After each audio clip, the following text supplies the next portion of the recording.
ಮುಖ್ಯವಾಗಿ ದೈವ ಸೇವಕರಾಗಿದ್ದಂಥ ಅಯ್ಯನವರಿಗೆ ಹೃದಯಪೂರ್ವಕ ವಂದನೆಗಳನ್ನು ತಿಳಿಸ್ತಾ ಇದ್ದೀನಿ. ಅದೇ ರೀತಿಯಲ್ಲಿ ಗ್ರಾಮದ ಹಿರಿಯರೆಲ್ಲರಿಗೂ ಯೇಸು ಕ್ರಿಸ್ತರ ನಾಮದಲ್ಲಿ ವಂದನೆಗಳನ್ನು ತಿಳಿಸ್ತಾ ಇದ್ದೀನಿ. ಹಾಗೂ ಯುವಕರು ಯುವತಿಯರಾಗಿರುವಂಥ ನಿಮ್ಮೆಲ್ಲರಿಗೂ ಹೃತ್ಪೂರ್ವಕ ವಂದನೆಗಳನ್ನು ತಿಳಿಸ್ತಾ ಇದ್ದೀನಿ. ಈಗ ಪ್ರಿಯರೇ, ಒಂದು ಪ್ರಾಮುಖ್ಯವಾದಂಥ ಅಂಶವನ್ನು ನಿಮ್ಮೊಟ್ಟಿಗೆ ಮಾತಾಡ್ತಾ ಇದ್ದೀನಿ. ಆದ್ದರಿಂದ ಎಲ್ಲರೂ ಕೂಡ ಗಮನ ಕೊಟ್ಟು ಕೇಳಿ ಎಂದು ಪ್ರೀತಿಯಿಂದ ಕೇಳ್ಕೊಳ್ತಾ ಇದ್ದೀನಿ. ಯುವಕರೇ, ನಿಮ್ಮ ಯೌವನದ ಮೇಲೆ ದುಷ್ಟನ ಕಣ್ಣು ಬಿದ್ದದೆ ಎಚ್ಚರಿಕೆ ಎಂಬ ಅಂಶದ ಹೆಸರು ಮತ್ತೊಂದು ಸಾರಿ ಹೇಳ್ತಾ ಇದ್ದೀನಿ. ಯುವಕರೇ, ನಿಮ್ಮ ಯೌವನದ ಮೇಲೆ ದುಷ್ಟನ ಕಣ್ಣು ಬಿದ್ದದೆ ಎಚ್ಚರಿಕೆ. ನೋಡಿ, ಈ ಗ್ರಾಮದಲ್ಲಿ ದೇವರ ವಾಕ್ಯವನ್ನು ಹಂಚುವಂಥ ಭಾಗ್ಯವು ನನಗೆ ಕೊಟ್ಟಿದ್ದಾರೆ. ಎರಡನೇದಾಗಿ ದೇವರ ಮಹಾಜ್ಞಾನದ ಸಂಗತಿಗಳನ್ನು ತಿಳ್ಕೊಳ್ಳುವಂಥ ಭಾಗ್ಯವು ನಿಮಗೂ ಕಲ್ಪಿಸಿಕೊಟ್ಟಿದ್ದಾರೆ. ಈ ಒಂದು ಜ್ಞಾನ ಇದೆ ನೋಡಿ, ಇದು ದೇವರು ಬರೆಸಿರುವಂಥ ಜ್ಞಾನ. ಈ ದೇಹಕ್ಕೆ ಪ್ರತಿನಿತ್ಯ ಆಹಾರವನ್ನು ನಾವು ಕೊಡ್ತಾ ಇರ್ತೀವಿ. ಬೆಳಿಗ್ಗೆ ನಾಷ್ಟ, ಮಧ್ಯಾಹ್ನ ಊಟ, ರಾತ್ರಿ ಊಟ, ಮಧ್ಯದಲ್ಲಿ ಟೀ ಕಾಫಿಗಳು, ಆಮೇಲೆ ಉಪಹಾರ. ಈ ಪ್ರಾಂತದಲ್ಲಿ ಏನೇನು ಸಿಗುತ್ತೋ ಅದು ಅವಾಗವಾಗ ಈ ಒಟ್ಟಿಗೆ ಹಾಕ್ತಾ ಇರ್ತೀವಿ. ಈ ಬಾಯಲ್ಲಿ ಬೀಳ್ತಾ ಇರುತ್ತೆ, ಹೌದಲ್ವ? ನಮ್ಮ ಬಾಯಲ್ಲಿ ಏನಪ್ಪ ಅಂದರೆ ನಾಲಿಗೆ ಮೇಲೆ ತಿನ್ನುವಂಥ ಪದಾರ್ಥಗಳು ಅವಾಗವಾಗ ಬೀಳ್ತಾ ಇರೋದು ನಂಗೆ ಬೇಕು.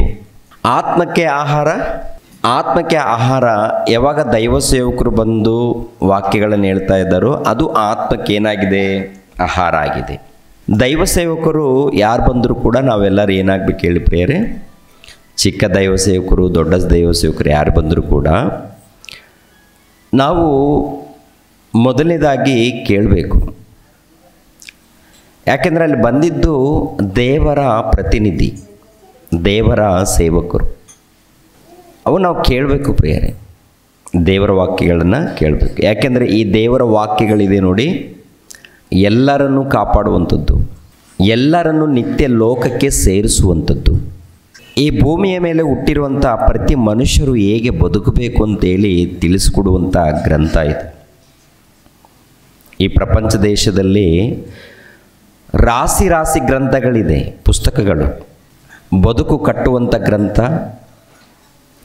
ನಿತ್ಯ ಲೋಕಕ್ಕೆ ಸೇರಿಸುವಂಥ ಗ್ರಂಥ, ಆ ತಂದೆಯಾದ ದೇವರ ಬಳಿಗೆ ಸೇರಿಸುವಂಥ ಗ್ರಂಥ, ಏಕೈಕ ಗ್ರಂಥ ಅದು ಸತ್ಯವೇದ ಗ್ರಂಥ. ಈ ಸತ್ಯವೇದ ಗ್ರಂಥವನ್ನು ನಾವು ಓದ್ತಾ ಇದ್ದೀವ, ಓದಿ ಧ್ಯಾನಿಸ್ತಾ ಇದ್ದೀವ, ಧ್ಯಾನಿಸಿ ಪಾಲಿಸ್ತಾ ಇದ್ದೀವ ಅನ್ನೋದು ಮುಖ್ಯ. ಓದೋದಕ್ಕೆ ಎಷ್ಟು ಮಂದಿ ಇಷ್ಟಪಡ್ತಾ ಇದ್ದೀವಿ? ತುಂಬ ಅದ್ಭುತ ರೀತಿಯಲ್ಲಿ ನೀವು ತಾಳ ಹೊಡೆಯುತ್ತಾ, ಚಪ್ಪಾಳೆ ಹೊಡೆಯುತ್ತಾ ದೇವರನ್ನು ಘನಪಡಿಸಿದಿರಿ. ತುಂಬ ಸಂತೋಷವಾಯಿತು. ದೇವರು ಮಹಿಮೆ ಹೊಂದಬೇಕು. ಎರಡನೇದಾಗಿ ಹೃದಯದ ಮೂಲಕ ದೇವ್ರ ಮಹಿಮೆ ಹೊಂದಬೇಕು. ದೇವರು ನಮ್ಮಿಂದ ಸಂತೋಷ ಪಡಬೇಕು. ಸಂತೋಷ ಪಡಬೇಕಾದರೆ ದೇವರ ಕೆಲಸ ಎಂದಿನಿಂದ ಪ್ರಾರಂಭವಾಗಬೇಕು ಅಂತ ನೋಡುವಾಗ, ಎಂದಿನಿಂದ ದೇವರ ಕೆಲಸ ನಡೆಯುತ್ತೆ? ದೇವರ ಕೆಲಸ ಯಾವಾಗಲಿಂದ ನಡೆಯುತ್ತೆ? ಯೌವನ ಕಾಲದಿಂದ ನಡೆಯುತ್ತೆ ಪ್ರಿಯರೇ. ಯೌವನ ಕಾಲ ಇದೆ ನೋಡಿ, ಅಂದಿನಿಂದ ದೇವರ ಕೆಲಸ ನಡೆಯುತ್ತೆ. ಬಾಲಕರಾಗಿದ್ದಾಗ ಅದು ಕಲಿಯುವಂಥ ಕಾಲ, ವಯಸ್ಸು. ಬಾಲಕರಾಗಿದ್ದ ಏನು ವಯಸ್ಸದು? ಕಲಿಯುವಂಥ ವಯಸ್ಸು, ಕಲಿತುಕೊಳ್ಳುವಂಥ ವಯಸ್ಸು. ಈ ಕಲಿತುಕೊಳ್ಳುವಂಥ ವಯಸ್ಸಿನಲ್ಲಿ ಈ ಸಮಾಜದಲ್ಲಿ ಏನು ನೋಡ್ತೀವೋ ಅದನ್ನು ಕಲಿತೀವಿ ಪ್ರಿಯರೇ. ಇವಾಗ ಮನೆಯಲ್ಲಿ ತಂದೆ ತಾಯಿಗಳು ಯಾವ ರೀತಿ ನಡ್ಕೊಳ್ತಾರೋ ಮಕ್ಕಳು ಕೂಡ ಹಾಗೇ ಕಲಿತಾರೆ. ಮಕ್ಕಳು ಯಾರನ್ನು ನೋಡಿ ಕಲಿತಾರೆ ಹೇಳಿ? ತಂದೆ ತಾಯಿಗಳು ಹೇಗೆ ಮಾತನಾಡ್ತಾ ಇದ್ದಾರೆ, ಹೇಗೆ ಅವರು ನಡ್ಕೊಳ್ತಾ ಇದ್ದಾರೆ, ಅದನ್ನು ನೋಡಿ ಮಕ್ಕಳು ಕಲಿತಾರೆ.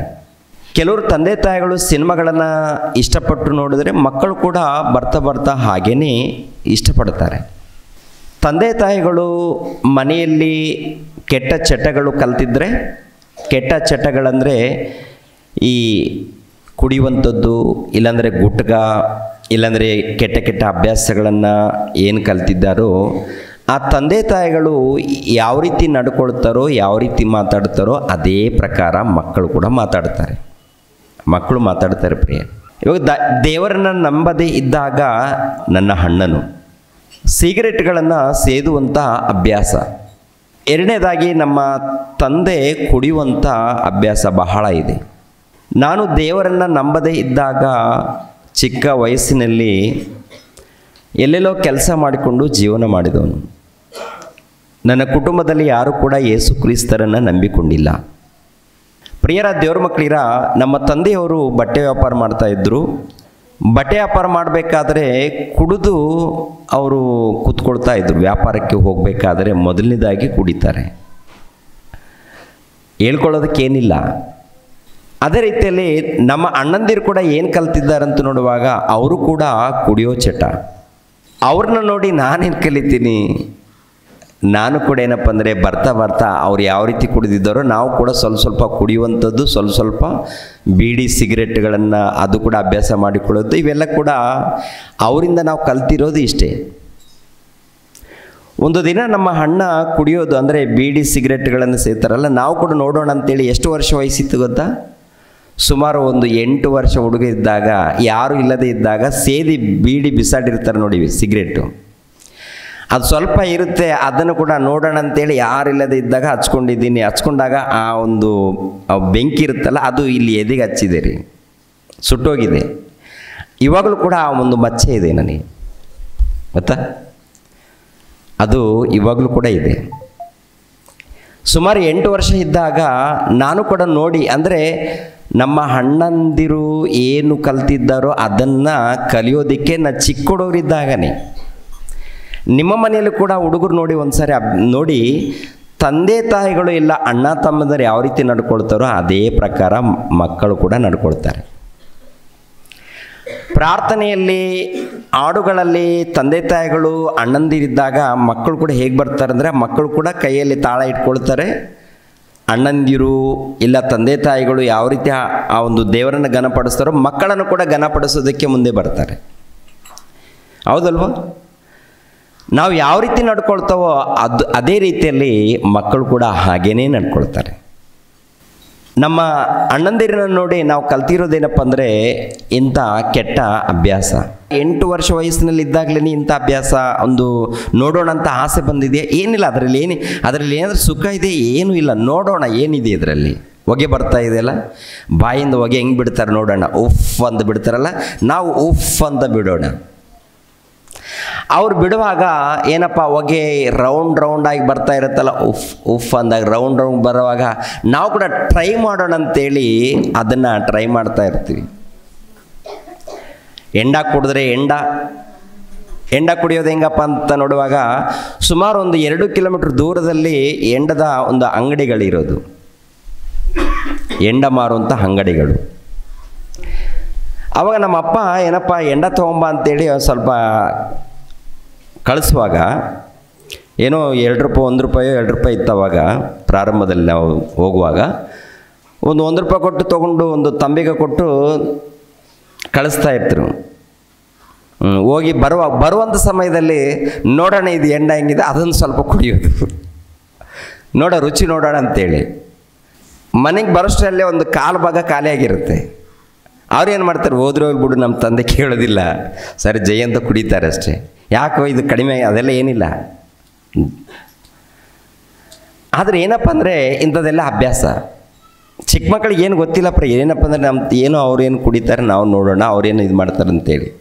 ಆದರೆ ನನಗೆ ಕೆಲವು ವಯಸ್ಸು ದೊಡ್ಡವನಾದಮೇಲೆ ಟೋಟಲಿ ಪ್ರಪಂಚ ದೇಶದಲ್ಲಿ ಇಷ್ಟೊಂದು ದೇವತೆಗಳಿದ್ದಾರಲ್ಲ, ಇಷ್ಟೊಂದು ದೇವತೆಗಳಲ್ಲಿ ನಿಜವಾದ ದೇವರೊಬ್ಬರು ದೊಡ್ಡ ದೇವರು ಇರ್ತಾರೆ. ಯಾಕೆಂದರೆ ಅದಕ್ಕಿಂತ ಮುಂಚಿತವಾಗಿ ಈ ಅಯ್ಯಪ್ಪ ಸ್ವಾಮಿ ಮಾಲೆ ಹಾಕ್ಕೊಂಡು ಹೋಗ್ತಾ ಇದ್ದೆ ವರ್ಷಕ್ಕೊಂದು ಸಾರಿ. ನಾನು ಕೂಡ ನೋಡೋಣ ಅಂತೇಳಿ ಅಲ್ಲಿಗೆ ಒಂದು ಸುಮಾರು 4 ವರ್ಷ ಹೋಗಿದ್ದೀನಿ. ಆದರೆ ನನಗೊಂದು ಪ್ರಶ್ನೆ ಕಾಡ್ತಾ ಇತ್ತು. ಒಂದು ಪ್ರಶ್ನೆ ಏನಪ್ಪ ಅಂದರೆ, ಎಲ್ಲ ಕಡೆ ಹೋಗಿದ್ದೀನಿ, ಎಲ್ಲ ಪ್ರಾಂತದಲ್ಲಿ ತಿರುಗಾಡಿದ್ದೀನಿ, ನೋಡಿದ್ದೀನಿ. ಆದರೆ ಈ ದೊಡ್ಡ ಜಗತ್ತು, ಈ ಜಗತ್ತನ್ನು ಉಂಟು ಮಾಡಿರುವಂಥ ಒಬ್ಬರು ದೇವರು ಇರ್ತಾರಲ್ಲ, ದೇವರು ಹೇಗೆ ಇರ್ತಾರೆ, ಅವ್ರ ಸ್ವರೂಪ ಹೇಗಿರುತ್ತೆ ಅಂತೇಳಿ ಒಂದು ನನಗೆ ಅನುಮಾನ, ಒಂದು ಪ್ರಶ್ನೆ. ಅವಾಗ ನಮ್ಮ ಬಳಿಯಲ್ಲಿ ಹಿರಿಯರು ಇರ್ತಾರಲ್ಲ, ಅವ್ರು ಕೇಳಿದಾಗ ಸೃಷ್ಟಿಕರ ಅಂದರೆ ಟೋಟಲಿ ಜಗತ್ತನ್ನು ಉಂಟು ಮಾಡಿರುವಂಥ ದೇವರು, ಸೂರ್ಯನನ್ನು, ಚಂದ್ರನನ್ನು, ಪಂಚಭೂತಗಳನ್ನು ಉಂಟು ಮಾಡಿರುವಂಥ ದೇವರು ಯಾರು ಅಂತ ಕೇಳಿದಾಗ ಒಬ್ಬೊಬ್ಬರು ಒಂದೊಂದು ಉತ್ತರ ಹೇಳೋರು. ಆ ಉತ್ತರ ಹೇಳಿದಾಗ ಅದಕ್ಕೆ ನನಗೆ ಸರಿಯಾದ ರೀತಿಯಲ್ಲಿ ಸಮಾಧಾನ ಇಲ್ಲ. ಇವರಂದರೆ ಅವರು, ಅವರಂದರೆ ಇವರು, ಅವ್ರ ಹೆಸರು ಹೇಳ್ಬಾರ್ದು. ಯಾಕೆಂದರೆ ಒಬ್ಬೊಬ್ರು ಒಂದೊಂದು ಹೆಸರು ಹೇಳ್ಕೊಳ್ಳೋರು, ಕ್ಲಾರಿಟಿ ಇಲ್ಲ. ಅದು ಪ್ರಶ್ನೆ ಹಾಗೇ ಇದೆ.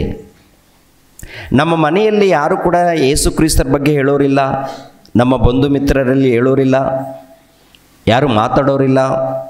ಒಂದು ದಿನ ಪ್ರಿಯರ ದೇವ್ರ ಮಕ್ಕಳಿದೆ, ಈ ಪ್ರಶ್ನೆ ಅನ್ನೋದು ಹಾಗೆ ಅವಾಗವಾಗ ಕಾಡ್ತಾ ಇದೆ ಪ್ರಿಯರೇ ನನಗೆ.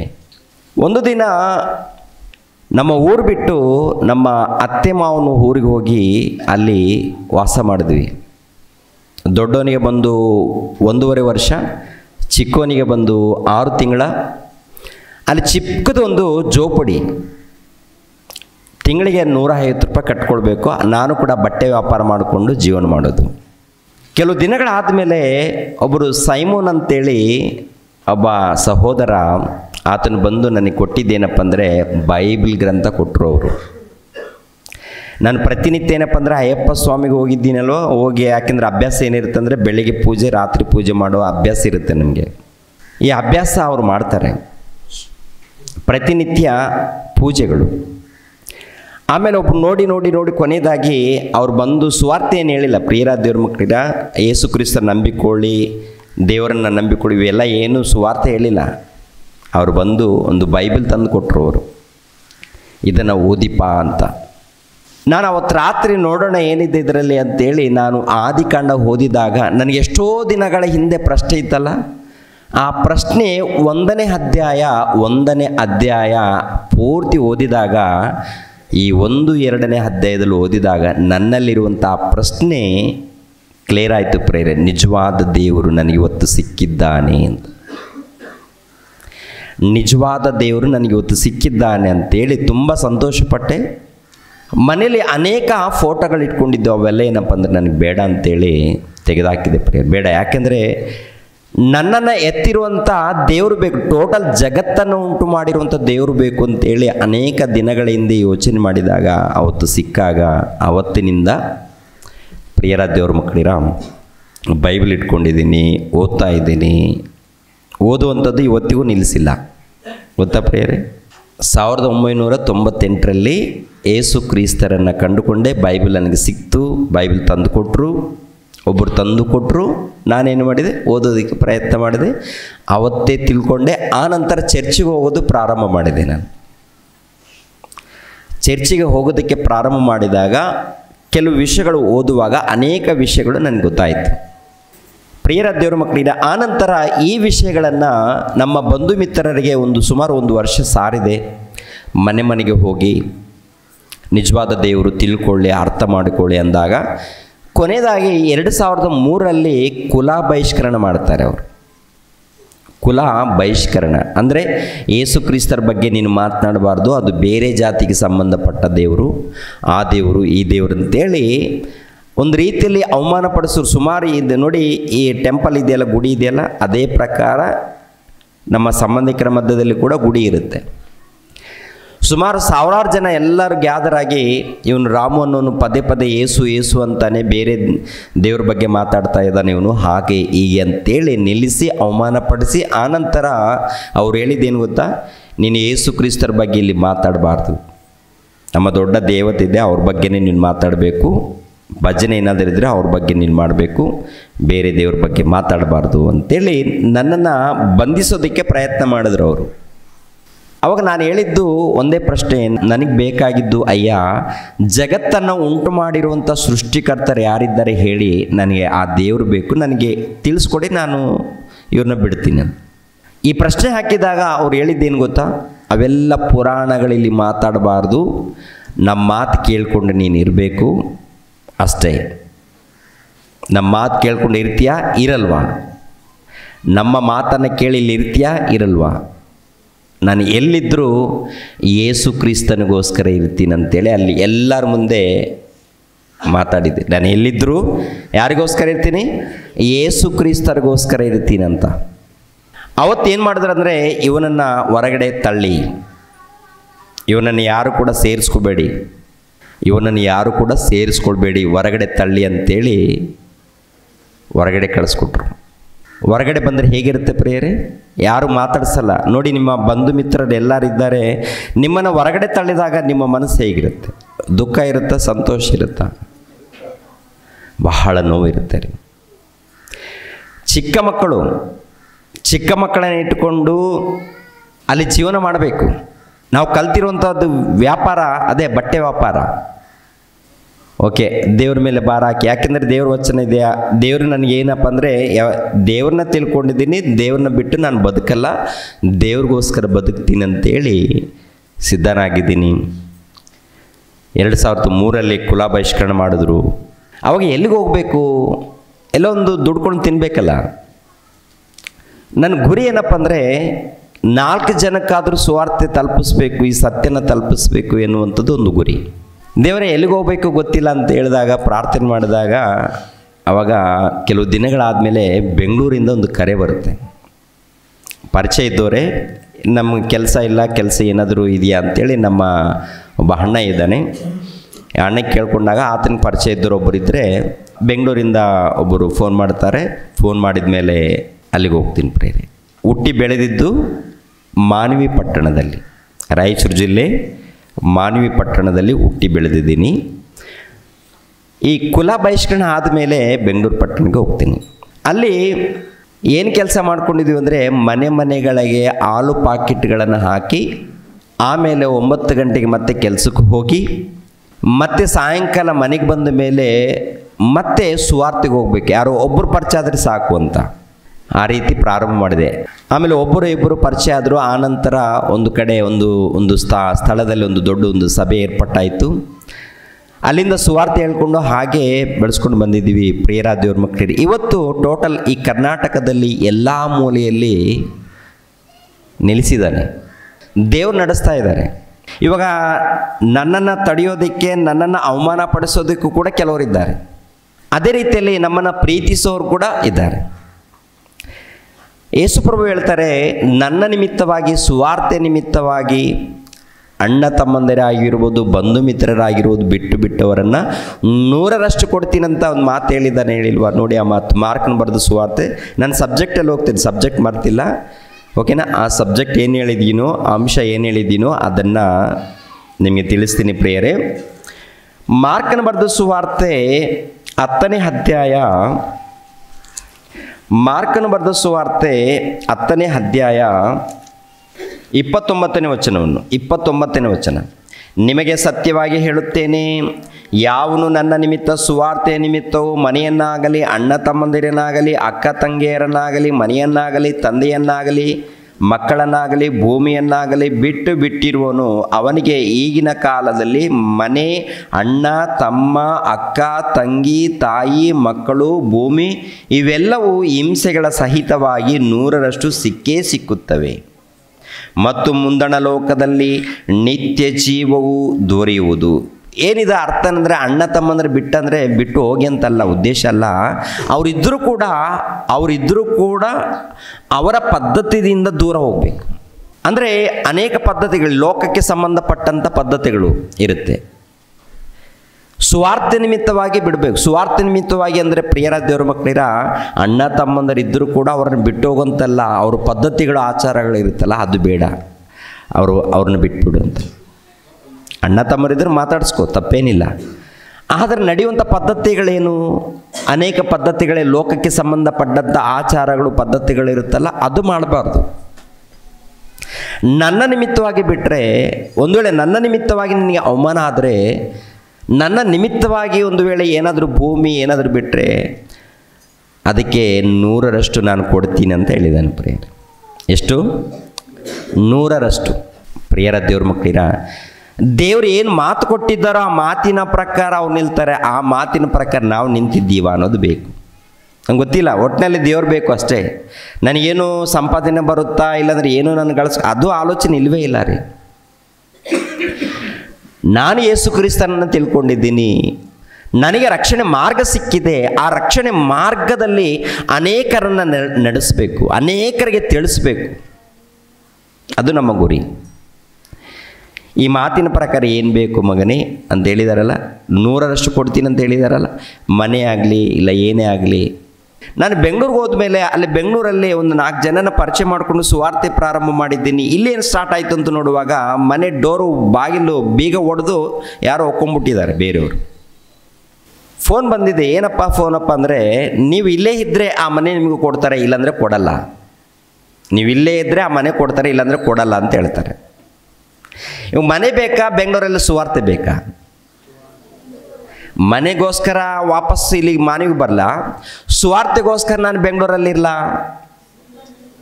ಏನು ಮಾಡಲಿ ಇವಾಗ?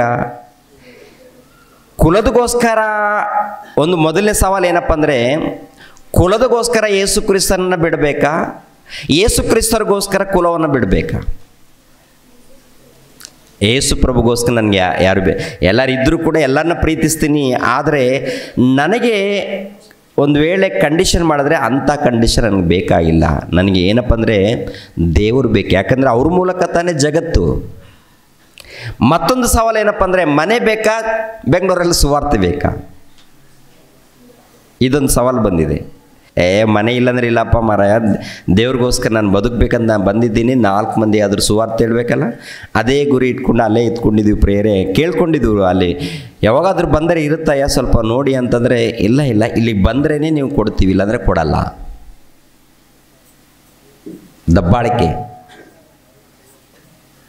ಅವಾಗೇನಪ್ಪ ಅಂದರೆ, ದೇವ್ರಿಗೆ ಬಿಟ್ಟಿದ್ದೀನಿ, ನಮ್ಗೆ ಬೇಕಾಗಿಲ್ಲ. ಏನು ಬೇಕು ನಮ್ಗೆ? ದೇವರೇ ಸಿಕ್ಕಾಗ, ಪರಲೋಕದ ಒಂದು ರಾಜ್ಯ, ಪರಲೋಕದ ಒಂದು ಮಾರ್ಗ ಸಿಕ್ಕಾಗ ಇದೇನು ಈ ಲೋಕನೇ ಹೋಗುತ್ತಲ್ವಾ? ಬೇಡ ಅಂದಾಗ ಪ್ರಿಯರ ದೇವ್ರ ಮಕ್ಕಳಿರ ಏನ್ರಿ, ಹಾಗೆ ಬೆಂಗಳೂರಲ್ಲಿ ಕಷ್ಟ ರೀ. ಬೆಂಗಳೂರಲ್ಲೇ ಜೀವಿಸ್ಬೇಕಂದ್ರೆ ಬಹಳ ಕಷ್ಟ, ಸುಖ ಇಲ್ಲ, ಬಹಳ ಕಷ್ಟ ಇರುತ್ತೆ. ಅಂಥ ಒಂದು ಕಷ್ಟದ ಕಾಲದಲ್ಲಿ ದೇವ್ರು ನಿಲ್ಲಿಸಿದ್ದಾನೆ, ನಡೆಸಿದ್ದಾನೆ. ಎಲ್ಲ ಕಡೆ ಪರಿಚಯ ಮಾಡಿದ್ದಾನೆ ಇಲ್ವಂತ ನೋಡುವಾಗ ಏನ್ರಿ, ನಾನು ಬಿಟ್ಟಿದ್ದು ಅಣ್ಣ ತಮ್ಮಂದಿರು ನಾವು ಸ್ವಲ್ಪ ಮಂದಿಯನ್ನು. ಇವಾಗ ನೀವೆಲ್ಲರೂ ನನಗೆ ಅಣ್ಣಂದಿರು, ತಮ್ಮಂದಿರು, ತಾಯಂದಿರು, ನನ್ನ ಅಕ್ಕಂದಿರು, ನನ್ನ ತಂಗಿರು, ಎಷ್ಟು ಮಂದಿ ಸಿಕ್ಕಿದ್ದೀರ ಹೇಳಿ? ಎಷ್ಟು ಮಂದಿ ಸಿಕ್ಕಿದ್ದೀರ? ಬೆಳಗಾಗಿ ಹೋದೆ ಅಲ್ಲಿ 100 ಜನ, ಹುಬ್ಬಳ್ಳಿಗೆ ಹೋದರೆ ಅಲ್ಲಿ 100 ಜನ. ಮೊನ್ನೆ ಹುಬ್ಬಳ್ಳಿಯಲ್ಲಿ ಮೀಟಿಂಗ್ ನಡೀತು. ನನ್ನ ತಮ್ಮಂದಿರಿದ್ದಾರೆ, ಅವರು ಕರೀತಾರೆ ಹುಬ್ಬಳ್ಳಿಯಲ್ಲಿ. ಹೋದ ತಕ್ಷಣ ನನ್ನ ಕುಟುಂಬದವ್ರು ಯಾರೂ ಸರಿಗೆ ನೋಡ್ಕೊಂಡಿಲ್ಲ. ಅಲ್ಲಿ ಇದ್ದಂಥ ತಮ್ಮಂದಿರಿದ್ದಾರೆ, ಊಟ ಬೇಕಾದ್ರೆ ಊಟ, ನಿಂತ್ಕೊಳ್ಳೋಕೆ ಎಲ್ಲ ವ್ಯವಸ್ಥೆ ಮಾಡಿದ್ರು. ಅಲ್ಲಿ ಹೋದ ತಕ್ಷಣ ಏನಪ್ಪ ಅಂದರೆ, ನನ್ನ ಆರೋಗ್ಯದ ಬಗ್ಗೆ ವಿಚಾರ ಮಾಡಿದ್ರು. ನನ್ನ ಆರೋಗ್ಯ ಬಗ್ಗೆ ವಿಚಾರ ಮಾಡಿ ನನಗೆ ಏನು ಬೇಕು ಎಲ್ಲ ವ್ಯವಸ್ಥೆ ಮಾಡಿ ಕೊಟ್ಟರು. ಅಣ್ಣ ನೀವು ಪ್ರಶಾಂತವಾಗಿರಿ, ನೀವು ನೆಮ್ಮದಿಯಾಗಿ ನಿದ್ದೆ ಮಾಡಿ, ನಾಳೆ ವಾಕ್ಯ ಹೇಳ್ಬೇಕು, ನೀವು ನಿಮ್ಮಿಂದ ವಾಕ್ಯ ಕೇಳಬೇಕು ನಾವು ಅಂತ. ಅದೇ ಪ್ರಕಾರ ಬೆಳಗಾವಿಯಲ್ಲಿ, ಅದೇ ಪ್ರಕಾರ ಹಳೇಬೀಡಿನಲ್ಲಿ, ಹಳೇಬೀಡು ಗೊತ್ತಲ್ವ? ಹಾಸನ ಪಕ್ಕದಲ್ಲಿ ಬೇಲೂರು, ಹಳೇಬೀಡಲ್ಲಿ ಒಂದು ಇತಿಹಾಸ ಇದೆ. ಅಂಥ ಪ್ರಾಂತದಲ್ಲಿ ಹೋಗಿ ಸುವಾರ್ತೆಗೋಸ್ಕರ ಕರೆದಿದ್ದಾರೆ. ಮಂಗಳೂರಲ್ಲಿ, ಉಡುಪಿಯಲ್ಲಿ, ಕುಂದಾಪುರದಲ್ಲಿ, ಮೈಸೂರಲ್ಲಿ, ಮಂಡ್ಯದಲ್ಲಿ, ಬೆಂಗಳೂರಿಗೆ ಮಂಡ್ಯದಿಂದ ಬರ್ತಾರೆ. ಬೆಂಗಳೂರಲ್ಲಿ ಮಂಡ್ಯಲ್ಲಿ ಅಂತ ನೋಡುವಾಗ ಬಹಳ ದೂರ ಇರ್ತದೆ. 4 ಮಾತು ಕೇಳೋಣ ಅಂತೇಳಿ. ನನ್ನ ಮಾತಲ್ಲ, ನಮ್ಮದಲ್ಲ. ಅಂದರೆ ದೇವರ ಮಾತು ಒಂದು ಅದ್ಭುತವಾಗಿರುತ್ತೆ. ಅವರು ಏನೋ ಹೇಳ್ತಾ ಇದ್ದಾರೆ ಕೇಳೋಣ ಅಂತೇಳಿ. ಯಾಕೆ ಬರ್ತಾರೆ ಅಂದರೆ ಪ್ರಿಯರೇ, ಅದು ದೇವರ ಪ್ರೀತಿಯಿಂದ. ನನ್ನ ನೆನಪಾಗುತ್ತೆ, ನಾನು ಬಿಟ್ಟಿದ್ದು ಇಷ್ಟು ಜನ, ಏನು ದೇವರು ಎಲ್ಲ ಕಡೆ ಕೊಟ್ಟಿದ್ದೀರಾ? ಎರಡನೇದಾಗಿ ಮನೆ ಬಿಟ್ಟಿದ್ದು ಚಿಕ್ಕದು ದೇವರೇ, ದೊಡ್ಡ ಮನೆ ಕೊಟ್ಟಿದ್ದೀರಲ್ಲ ದೇವರೇ, ಅಷ್ಟೇ ದೇವ್ರ ಮಾತಿನ ಮೇಲೆ. ಎರಡನೇದಾಗಿ ಪರಲೋಕವನ್ನು ಕೂಡ ಕೊಡ್ತೀನಿ ಮಗನೇ ಅಂತಾರೆ. ಏನು ಕೊಡ್ತಾರೆ? ಪರಲೋಕವನ್ನು. ಮಾತಿನ ಮೇಲೆ ನಿಂತ್ಕೊಂಡ್ರೆ ಕೊಡ್ತಾರಾ ಅಥವಾ ಲೋಕದ ರೀತಿಯಲ್ಲಿ ತಿರುಗಾಡಿದ್ರೆ ಕೊಡ್ತಾರೆ ಹೇಳಿ? ಮಾತಿನ ಮೇಲೆ ನಿಂತ್ಕೊಂಡು, ಅಂದರೆ ಅವ್ರು ಏನು ಹೇಳಿದ್ದಾರೋ ಅದ್ರ ಪ್ರಕಾರ ನಿಂತ್ಕೊಂಡು ಅದ್ರ ಪ್ರಕಾರ ಜೀವಿಸಿದ್ರೆ ಪರಲೋಕ ಕೊಡ್ತಾರಾ, ಅಥವಾ ಲೋಕದ ರೀತಿಯಲ್ಲಿ ಇಷ್ಟ ಬಂದ ಹಾಗೆ ತಿರುಗಾಡಿದ್ರೆ ಕೊಡ್ತಾರಾ? ಇಷ್ಟ ಬಂದ ಹಾಗೆ ತಿರುಗಾಡಿದ್ರೆ ಕೊಡಲ್ಲ. ದೇವ್ರಿಗೋಸ್ಕರ ತಿರುಗಬೇಕು, ದೇವ್ರಿಗೋಸ್ಕರ ಪ್ರಯಾಸ ಪಡಬೇಕು. ಇವಾಗ ಒಂದು ವಚನವನ್ನು ದೈವ ಸೇವಕರ ಮೂಲಕ ನಾವು ಓದಿದ್ದೇವೆ. ಪ್ರಲಾಪಗಳು, ಯೆರೆಮೀಯನು ಬರೆದಂಥ ಪ್ರಲಾಪಗಳು. ಯೆರೆಮೀಯನ ಗ್ರಂಥ ಆದಮೇಲೆ ಅದು ಕೂಡ ಪ್ರಲಾಪಗಳು ಕೂಡ ಯೆರೆಮೀಯನು ಬರೆದಂಥ ಪ್ರಲಾಪಗಳು. ಆ ಪ್ರಲಾಪಗಳ ಗ್ರಂಥ 3ನೇ ಅಧ್ಯಾಯ 25ನೇ ವಚನವನ್ನು ನೋಡೋಣ ಪ್ರಿಯರೇ. ಪ್ರಲಾಪಗಳು 3ನೇ ಅಧ್ಯಾಯ 25ನೇ ವಚನದಿಂದ ನೋಡೋಣ 27ನೇ ವಚನದವರೆಗೆ. ಯೆಹೋವನು ತನ್ನನ್ನು ನಿರೀಕ್ಷಿಸುವವರಿಗೂ ಹುಡುಕುವವರಿಗೂ ಮಹೋಪಕಾರಿಯಾಗಿದ್ದಾನೆ. ಅಂದರೆ ತನ್ನನ್ನು ನಿರೀಕ್ಷಿಸುವವರಿಗೂ ಹುಡುಕುವವರಿಗೂ ಯಾರು ಹುಡುಕುತ್ತಾರೋ ಅವರಿಗೆ ಸಿಗ್ತಾನೆ ದೇವರು. ಯಾರು ಹುಡುಕ್ತಾರೋ ಅವರಿಗೆ ಸಿಗ್ತಾನೆ. ಇವಾಗ ನಾವು ಎಲ್ಲೋ ಹುಟ್ಟಿದ್ದೀವಿ, ಎಲ್ಲೋ ಬೆಳೆದಿದ್ದೀವಿ, ದೇವರಂದರೆ ಗೊತ್ತಿಲ್ಲ. ನಮ್ಮ ತಂದೆ ತಾಯಿಗಳು ಅನೇಕ ದೇವತೆಗಳನ್ನು ತಂದು ಕುಂದಿರಿಸಿದ್ದಾರೆ, ತೋರಿಸಿದ್ದಾರೆ. ಇವರೆಲ್ಲ ದಾಟಿಕೊಂಡು ನಾನು ಸತ್ಯವನ್ನು ತಿಳ್ಕೊಳ್ಬೇಕಾದ್ರೆ ಹುಡುಕ್ಬೇಕಾ, ಇದ್ದಲ್ಲೇ ಇರಬೇಕಾ? ಏನ್ರಿ, ನಿಮ್ಮ ತಂದೆ ತಾಯಿಗಳು ಉತ್ತಮರು ಪ್ರಿಯರೇ, ಸಹೋದರರೇ, ತಮ್ಮಂದಿರ, ನಿಮ್ಮ ತಂದೆ ತಾಯಿಗಳು ಉತ್ತಮರು. ಏನು ಗೊತ್ತಾ, ನಿಮಗೊಂದು ಸತ್ಯದ ಮಾರ್ಗವನ್ನು ತಂದು ಕೊಟ್ಟಿದ್ದಾರೆ. ನಿಮ್ಗೆ ಯಾರನ್ನ ತಂದು ಕೊಟ್ಟಿದ್ದಾರೆ ಹೇಳಿ? ನಿಮ್ಮನ್ನು ಎಲ್ಲಿ ಸೇರಿಸಿದ್ದಾರೆ? ನಿಮ್ಮನ್ನು ಎಲ್ಲಿ ಸೇರಿಸಿದ್ದಾರೆ? ಒಂದು ಸಭೆಯಲ್ಲಿ ಸೇರಿಸಿದ್ದಾರೆ. ಯೇಸು ಕ್ರಿಸ್ತರೊಂದು ಮಾರ್ಗವನ್ನು ತೋರಿಸ್ಕೊಟ್ಟಿದ್ದಾರೆ. ಇದು ದೇವರ ಮಾರ್ಗ, ಇದು ಸತ್ಯದ ಮಾರ್ಗ ಅಂತೇಳಿ ಅವ್ರು ಗೊತ್ತಿದ್ರು, ಗೊತ್ತದೇ ಇಲ್ಲದೇ ಇದ್ದರು, ಓದಿದ್ರು, ವಿದ್ಯಾವಂತರಾದರು, ವಿದ್ಯಾವಂತರು ಇಲ್ಲದೇ ಇದ್ದರೂ ಕೂಡ ಒಟ್ಟಿನಲ್ಲಿ ಏನಪ್ಪ ಅಂದರೆ ದೇವರ ಬಳಿಯಲ್ಲಿ ತಂದು ಕುಂದಿರಿಸಿದ್ದಾರೆ. ಅಂದರೆ ಯೇಸು ಕ್ರಿಸ್ತರ ಬಳಿಯಲ್ಲಿ ತಂದು ನಮ್ಮನ್ನು ಕುಂದಿರಿಸಿದ್ದಾರೆ, ನಿಮ್ಮನ್ನೆಲ್ಲರನ್ನ ಕೂಡ. ಎಷ್ಟು ಭಾಗ್ಯ, ಧನ್ಯವಂತರ. ಚಿಕ್ಕ ಮಕ್ಕಳು ಇರುವಾಗಲೇ ಸಭೆಯಲ್ಲಿ ಸೇರಿಸಿದ್ದಾರಂದರೆ ನಿಮ್ಮ ತಂದೆ ತಾಯಿಗಳು ಭಾಗ್ಯವಂತರು. ನಿಮ್ಮನ್ನು ಒಂದು ಉನ್ನತ ಸ್ಥಾನದಲ್ಲಿ ಸೇರಿಸಿದ್ದಾರೆ. ಲೋಕದಲ್ಲಿದ್ದಂಥ ತಂದೆ ತಾಯಿಗಳು ಏನು ಮಾಡಿದಾರಂತ ನೋಡುವಾಗ ಏನ್ರಿ, ಲೋಕದ ವಿದ್ಯೆಗೋಸ್ಕರ, ಇನ್ನೊಂದು ವಿದ್ಯೆಗೋಸ್ಕರ ಕಳಿಸ್ಕೊಟ್ಟಿದ್ದಾರೆ. ದೇವ್ರ ಬಳಿಯಲ್ಲಿ ಸೇರಿಸಿಲ್ಲ. ಹೌದಂತೀರಲ್ವಂತೀರ? ಒಂದು ತಾಳ ಹಿಡಿಯುವಂಥದ್ದು, ಚಪ್ಪಾಳೆ ಹೊಡೆಯುವಂಥದ್ದು, ಹಾಡನ್ನು ಹಾಡುವಂಥದ್ದು, ದೇವ್ರನ್ನ ಘನಪಡಿಸುವಂಥದ್ದು, ಗೊತ್ತಿದ್ದರೂ ಗೊತ್ತಲೇ ಇದ್ದರೂ ಒಟ್ಟಲ್ಲಿ ಏನಪ್ಪ ಅಂದರೆ ನಮಗೊಬ್ಬ ದೇವರಿದ್ದಾರೆ, ಸೃಷ್ಟಿಕರ್ತರಿದ್ದಾರೆ, ಆತನೇ ದೇವರು, ಆತನೇ ಸರ್ವಸ್ವನು ಅಂಥೇಳಿ ದೇವರ ಸನ್ನಿಧಿಯಲ್ಲಿ ಸೇರಿಸಿಲ್ವಾ? ನಮ್ಮ ಕುಟುಂಬದಲ್ಲಿ ಹಾಗಲ್ಲ ಏನ್ರಿ, ಹೇಳಿದ್ರು ಕೇಳೋ ಸ್ಥಿತಿಯಲ್ಲಿ ಯಾರಿಲ್ಲ. ಕುಲಕ್ಕೆ ಸಂಬಂಧಪಟ್ಟಿದೆ, ಜಾತಿಗೆ ಸಂಬಂಧಪಟ್ಟಿದೆ ಅನ್ನೊಂದು ಮುದ್ರೆ ಹಾಕಿದ್ದಾರೆ ಸಮಾಜ. ಆದರೆ ಕುಲ, ಜಾತಿ, ಮತ ಅಲ್ಲ. ಯಾಕೆಂದರೆ ನಾನು ಓದಿದ್ದೀನಿ, ಗೊತ್ತಿದೆಯಲ್ಲ, ಅನೇಕ ಪ್ರಾಂತಗಳು ತಿರುಗಾಡಿದ್ದೀನಲ್ಲ, ಸತ್ಯ ಈ ಗ್ರಂಥದಲ್ಲಿ ಇದೆ ಎಂದು ಎದೆ ತಟ್ಟಿ ನಿಂತಿದ್ದೀನಲ್ಲ. ದೇವರಿದ್ದಾರಲ್ಲ. ಅಷ್ಟಾಕೆ ಪ್ರಿಯ ಪ್ರಮೋದ್ ಮುತಾಲಿಕ್ ಇದ್ದಾರಲ್ಲ, ಪ್ರಮೋದ್ ಮುತಾಲಿಕ್ ಕರ್ನಾಟಕದಲ್ಲಿ ಎಲ್ಲಿ ಹೋದರೂ ಕೂಡ ಕ್ರೈಸ್ತರ ಮೇಲೆ, ಇಸ್ಲಾಂ ಸೋದರರ ಮೇಲೆ ನಿಂದೆಗಳನ್ನು ಹಾಕ್ತಾನೇ ಇರ್ತಾರೆ. ಬಾಯಿಗೆ ಬಂದಾಗ ಮಾತಾಡ್ತಾನೆ ಇರ್ತಾರೆ. ಒಂದು ದಿನ ಬೈಬಲ್ ಬಗ್ಗೆ ಬಾಯಿಗೆ ಬಂದಾಗೆ ಮಾತಾಡಿದ್ರು. ಬೈಬಲ್ ಗ್ರಂಥದಲ್ಲಿ ಕ್ರೌರ್ಯ ಇದೆ, ಕಾಮಕತ್ವ ಇದೆ, ಇಂಥ ಬೈಬಲ್ ನಮಗೆ ಬೇಕಾ ಅಂತ, ಇಂಥ ಬೈಬಲ್ ನಮ್ಗೆ ಬೇಕಾ, ತೆಗೆದಾಕ್ರೆ ಬೇಡ ಅಂತ. ಆವಾಗ ಒಂದು ವಿಡಿಯೋ ಮಾತಾಡಿದ್ದೀನಿ. ಕ್ರೌರ್ಯ, ಕಾಮಕತ್ವ ಬೈಬಲಲ್ಲಿದೆಯಾ ಅಥವಾ ಮಾನವ ಮೃಗಗಳಲ್ಲಿದೆಯಾ ಅಂತ. ಮಾನವ ಮೃಗಗಳಲ್ಲಿದೆ, ಬೈಬಲಲ್ಲಿಲ್ಲ. ಬೈಬಲಲ್ಲಿ ಬರೆಸಿದ್ದಾರೆ. ಒಂದು ದಿನಪತ್ರಿಕೆ ಇರುತ್ತೆ, ದಿನಪತ್ರಿಕೆ ಟೈಟಲ್ ಏನು, ಮೇಲ್ಗಡೆ ಏನು ನಂಬರ್ 1 ದಿನಪತ್ರಿಕೆಯನ್ನು ಕೊಟ್ಟಿರ್ತಾರೆ. ಏನು ಕೊಟ್ಟಿರ್ತಾರೆ? ನಂಬರ್ 1 ದಿನಪತ್ರಿಕೆ ಅಂತ ಕೊಡ್ತಾರೆ. ನಂಬರ್ 1 ದಿನಪತ್ರಿಕೆಯನ್ನು ಕೊಟ್ಟಾಗ ಆ ದಿನಪತ್ರಿಕೆಯಲ್ಲಿ ಏನು ಬರೆದಿರ್ತಾರೆ ಪ್ರೇರೆ? ಒಂದು ಕಡೆ ಏನೋ ಇವರು ಅನ್ನದಾನ ಮಾಡಿದ್ರು, ಸಮಾಜ ಸೇವೆ. ಮತ್ತೊಂದು ಕಡೆ ರಾಜಕೀಯ ನಾಯಕರ ಬಗ್ಗೆ ತೋರಿಸ್ತಾರೆ, ಇನ್ನೊಂದು ಕಡೆ ಸಿನಿಮಾದ ಬಗ್ಗೆ ತೋರಿಸ್ತಾರೆ, ಮತ್ತೊಂದು ಕಡೆ ಇಂಥವನು ದೋಚಿಕೊಂಡ ಅಂತ ಹೇಳ್ತಾರೆ, ಇನ್ನೊಂದು ಕಡೆ ಇಂಥ ಹುಡುಗಿಯನ್ನು ಈ ಮುದುಕ ಹಾಳು ಮಾಡಿದ ಅಂತ ತೋರಿಸ್ತಾರೆ, ಇಂಥವನು ಹಾಳು ಮಾಡಿದ ಅಂತ ತೋರಿಸ್ತಾರೆ. ಅಂದರೆ ಈ ಸಮಾಜದಲ್ಲಿ ಏನು ನಡೆದಿದೆಯೋ ಅದನ್ನು ಪರಿಚಯ ಮಾಡ್ತಾರೆ, ಮಾಡಲ್ವಾ? ಹಾಗಂತ ದಿನಪತ್ರಿಕೆ ತಪ್ಪ ಅಥವಾ ಜನರದ ತಪ್ಪ? ಜನರ ಮಧ್ಯದಲ್ಲಿ ಏನು ನಡೀತಾ ಇದೆಯೋ ಅದನ್ನು ತೋರಿಸುವಂಥದ್ದೇ ದಿನಪತ್ರಿಕೆಯ ಉದ್ದೇಶ. ಸತ್ಯವೇದ ಗ್ರಂಥ ಇದೆಯಲ್ಲ, ಈ ಸತ್ಯವೇದ ಗ್ರಂಥ ದೇವರ ಉದ್ದೇಶಗಳನ್ನು ತಿಳಿಸುವಂಥದ್ದು. ಎಲ್ಲಿ ತಪ್ಪು ನಡೆದೆಯೋ ಆ ತಪ್ಪುಗಳನ್ನು ತೋರಿಸ್ತಾರೆ, ಅದನ್ನು ಸರಿಪಡಿಸುವಂಥ ಗ್ರಂಥ ಇದು. ಅದನ್ನು ಸರಿಪಡಿಸುವಂಥದ್ದು ಪ್ರಿಯರೇ. ಪಾಪಗಳನ್ನು ಮಾಡಿ ಅಂತ ಪ್ರೋತ್ಸಾಹ ಕೊಡಲ್ಲ ಇದು. ಇಂಥ ಕಡೆ ಪಾಪ ನಡೆದಿದೆ, ಪಾಪ ನಡೆದಾಗ ದೇವರಿಗೆ ಕೋಪ ಬಂದಿದೆ, ದೇವರು ತುಳಿದಾಕಿದ್ದಾನೆ, ನಾಶ ಮಾಡಿದ್ದಾನೆ, ನೀವು ಪಾಪ ಮಾಡಬೇಡಿ, ಜಾಗ್ರತೆ, ಅದು ತಿಳಿಸುವಂಥದ್ದು ಅಂಥೇಳಿ ಏನ್ರಿ ಒಂದು ವಿಡಿಯೋ ಮಾತಾಡಿ ಗಟ್ಟಿಯಾಗೇ ಹೇಳಿದ್ದೀನಿ. ಅವ್ರ ಟೀಮವ್ರು ಯಾರಿದ್ರು ಬಂದು ನಿಂತ್ಕೊಂಡ್ರೆ ಪರವಾಗಿಲ್ಲ, ನಾನು ಮಾತಾಡೋದಕ್ಕೆ ರೆಡಿ ಇದ್ದೀನಿ ಅಂತ ಫೋನ್ ಮಾಡಿ ಬೆದರಿಕೆ ಕಾಲುಗಳು. ಬೆದರಿಕೆ ಏನು ಮಾಡೋದು, ಬೆದರಿಸ್ತಾರೆ. ಸತ್ಯ ಯಾವಾಗಲೂ ನಿಲ್ಲುತ್ತೆ ರೀ, ಸತ್ಯ ನಿಂತ್ಕೊಳ್ಳುತ್ತೆ. ಪ್ರಿಯರ ದೇವ್ರ ಮಕ್ಕಳಿರ, ಸತ್ಯದಗೋಸ್ಕರ ನಾವೆಲ್ಲರೂ ಸಿದ್ಧರಾಗಬೇಕು. ಸತ್ಯದಗೋಸ್ಕರ ಸಿದ್ಧರಾಗಬೇಕು. ಯೆಹೋವನು ತನ್ನನ್ನು ನಿರೀಕ್ಷಿಸುವವರೆಗೂ ಹುಡುಕುವವರೆಗೂ ಮಹೋಪಕಾರಿಯಾಗಿದ್ದಾನೆ.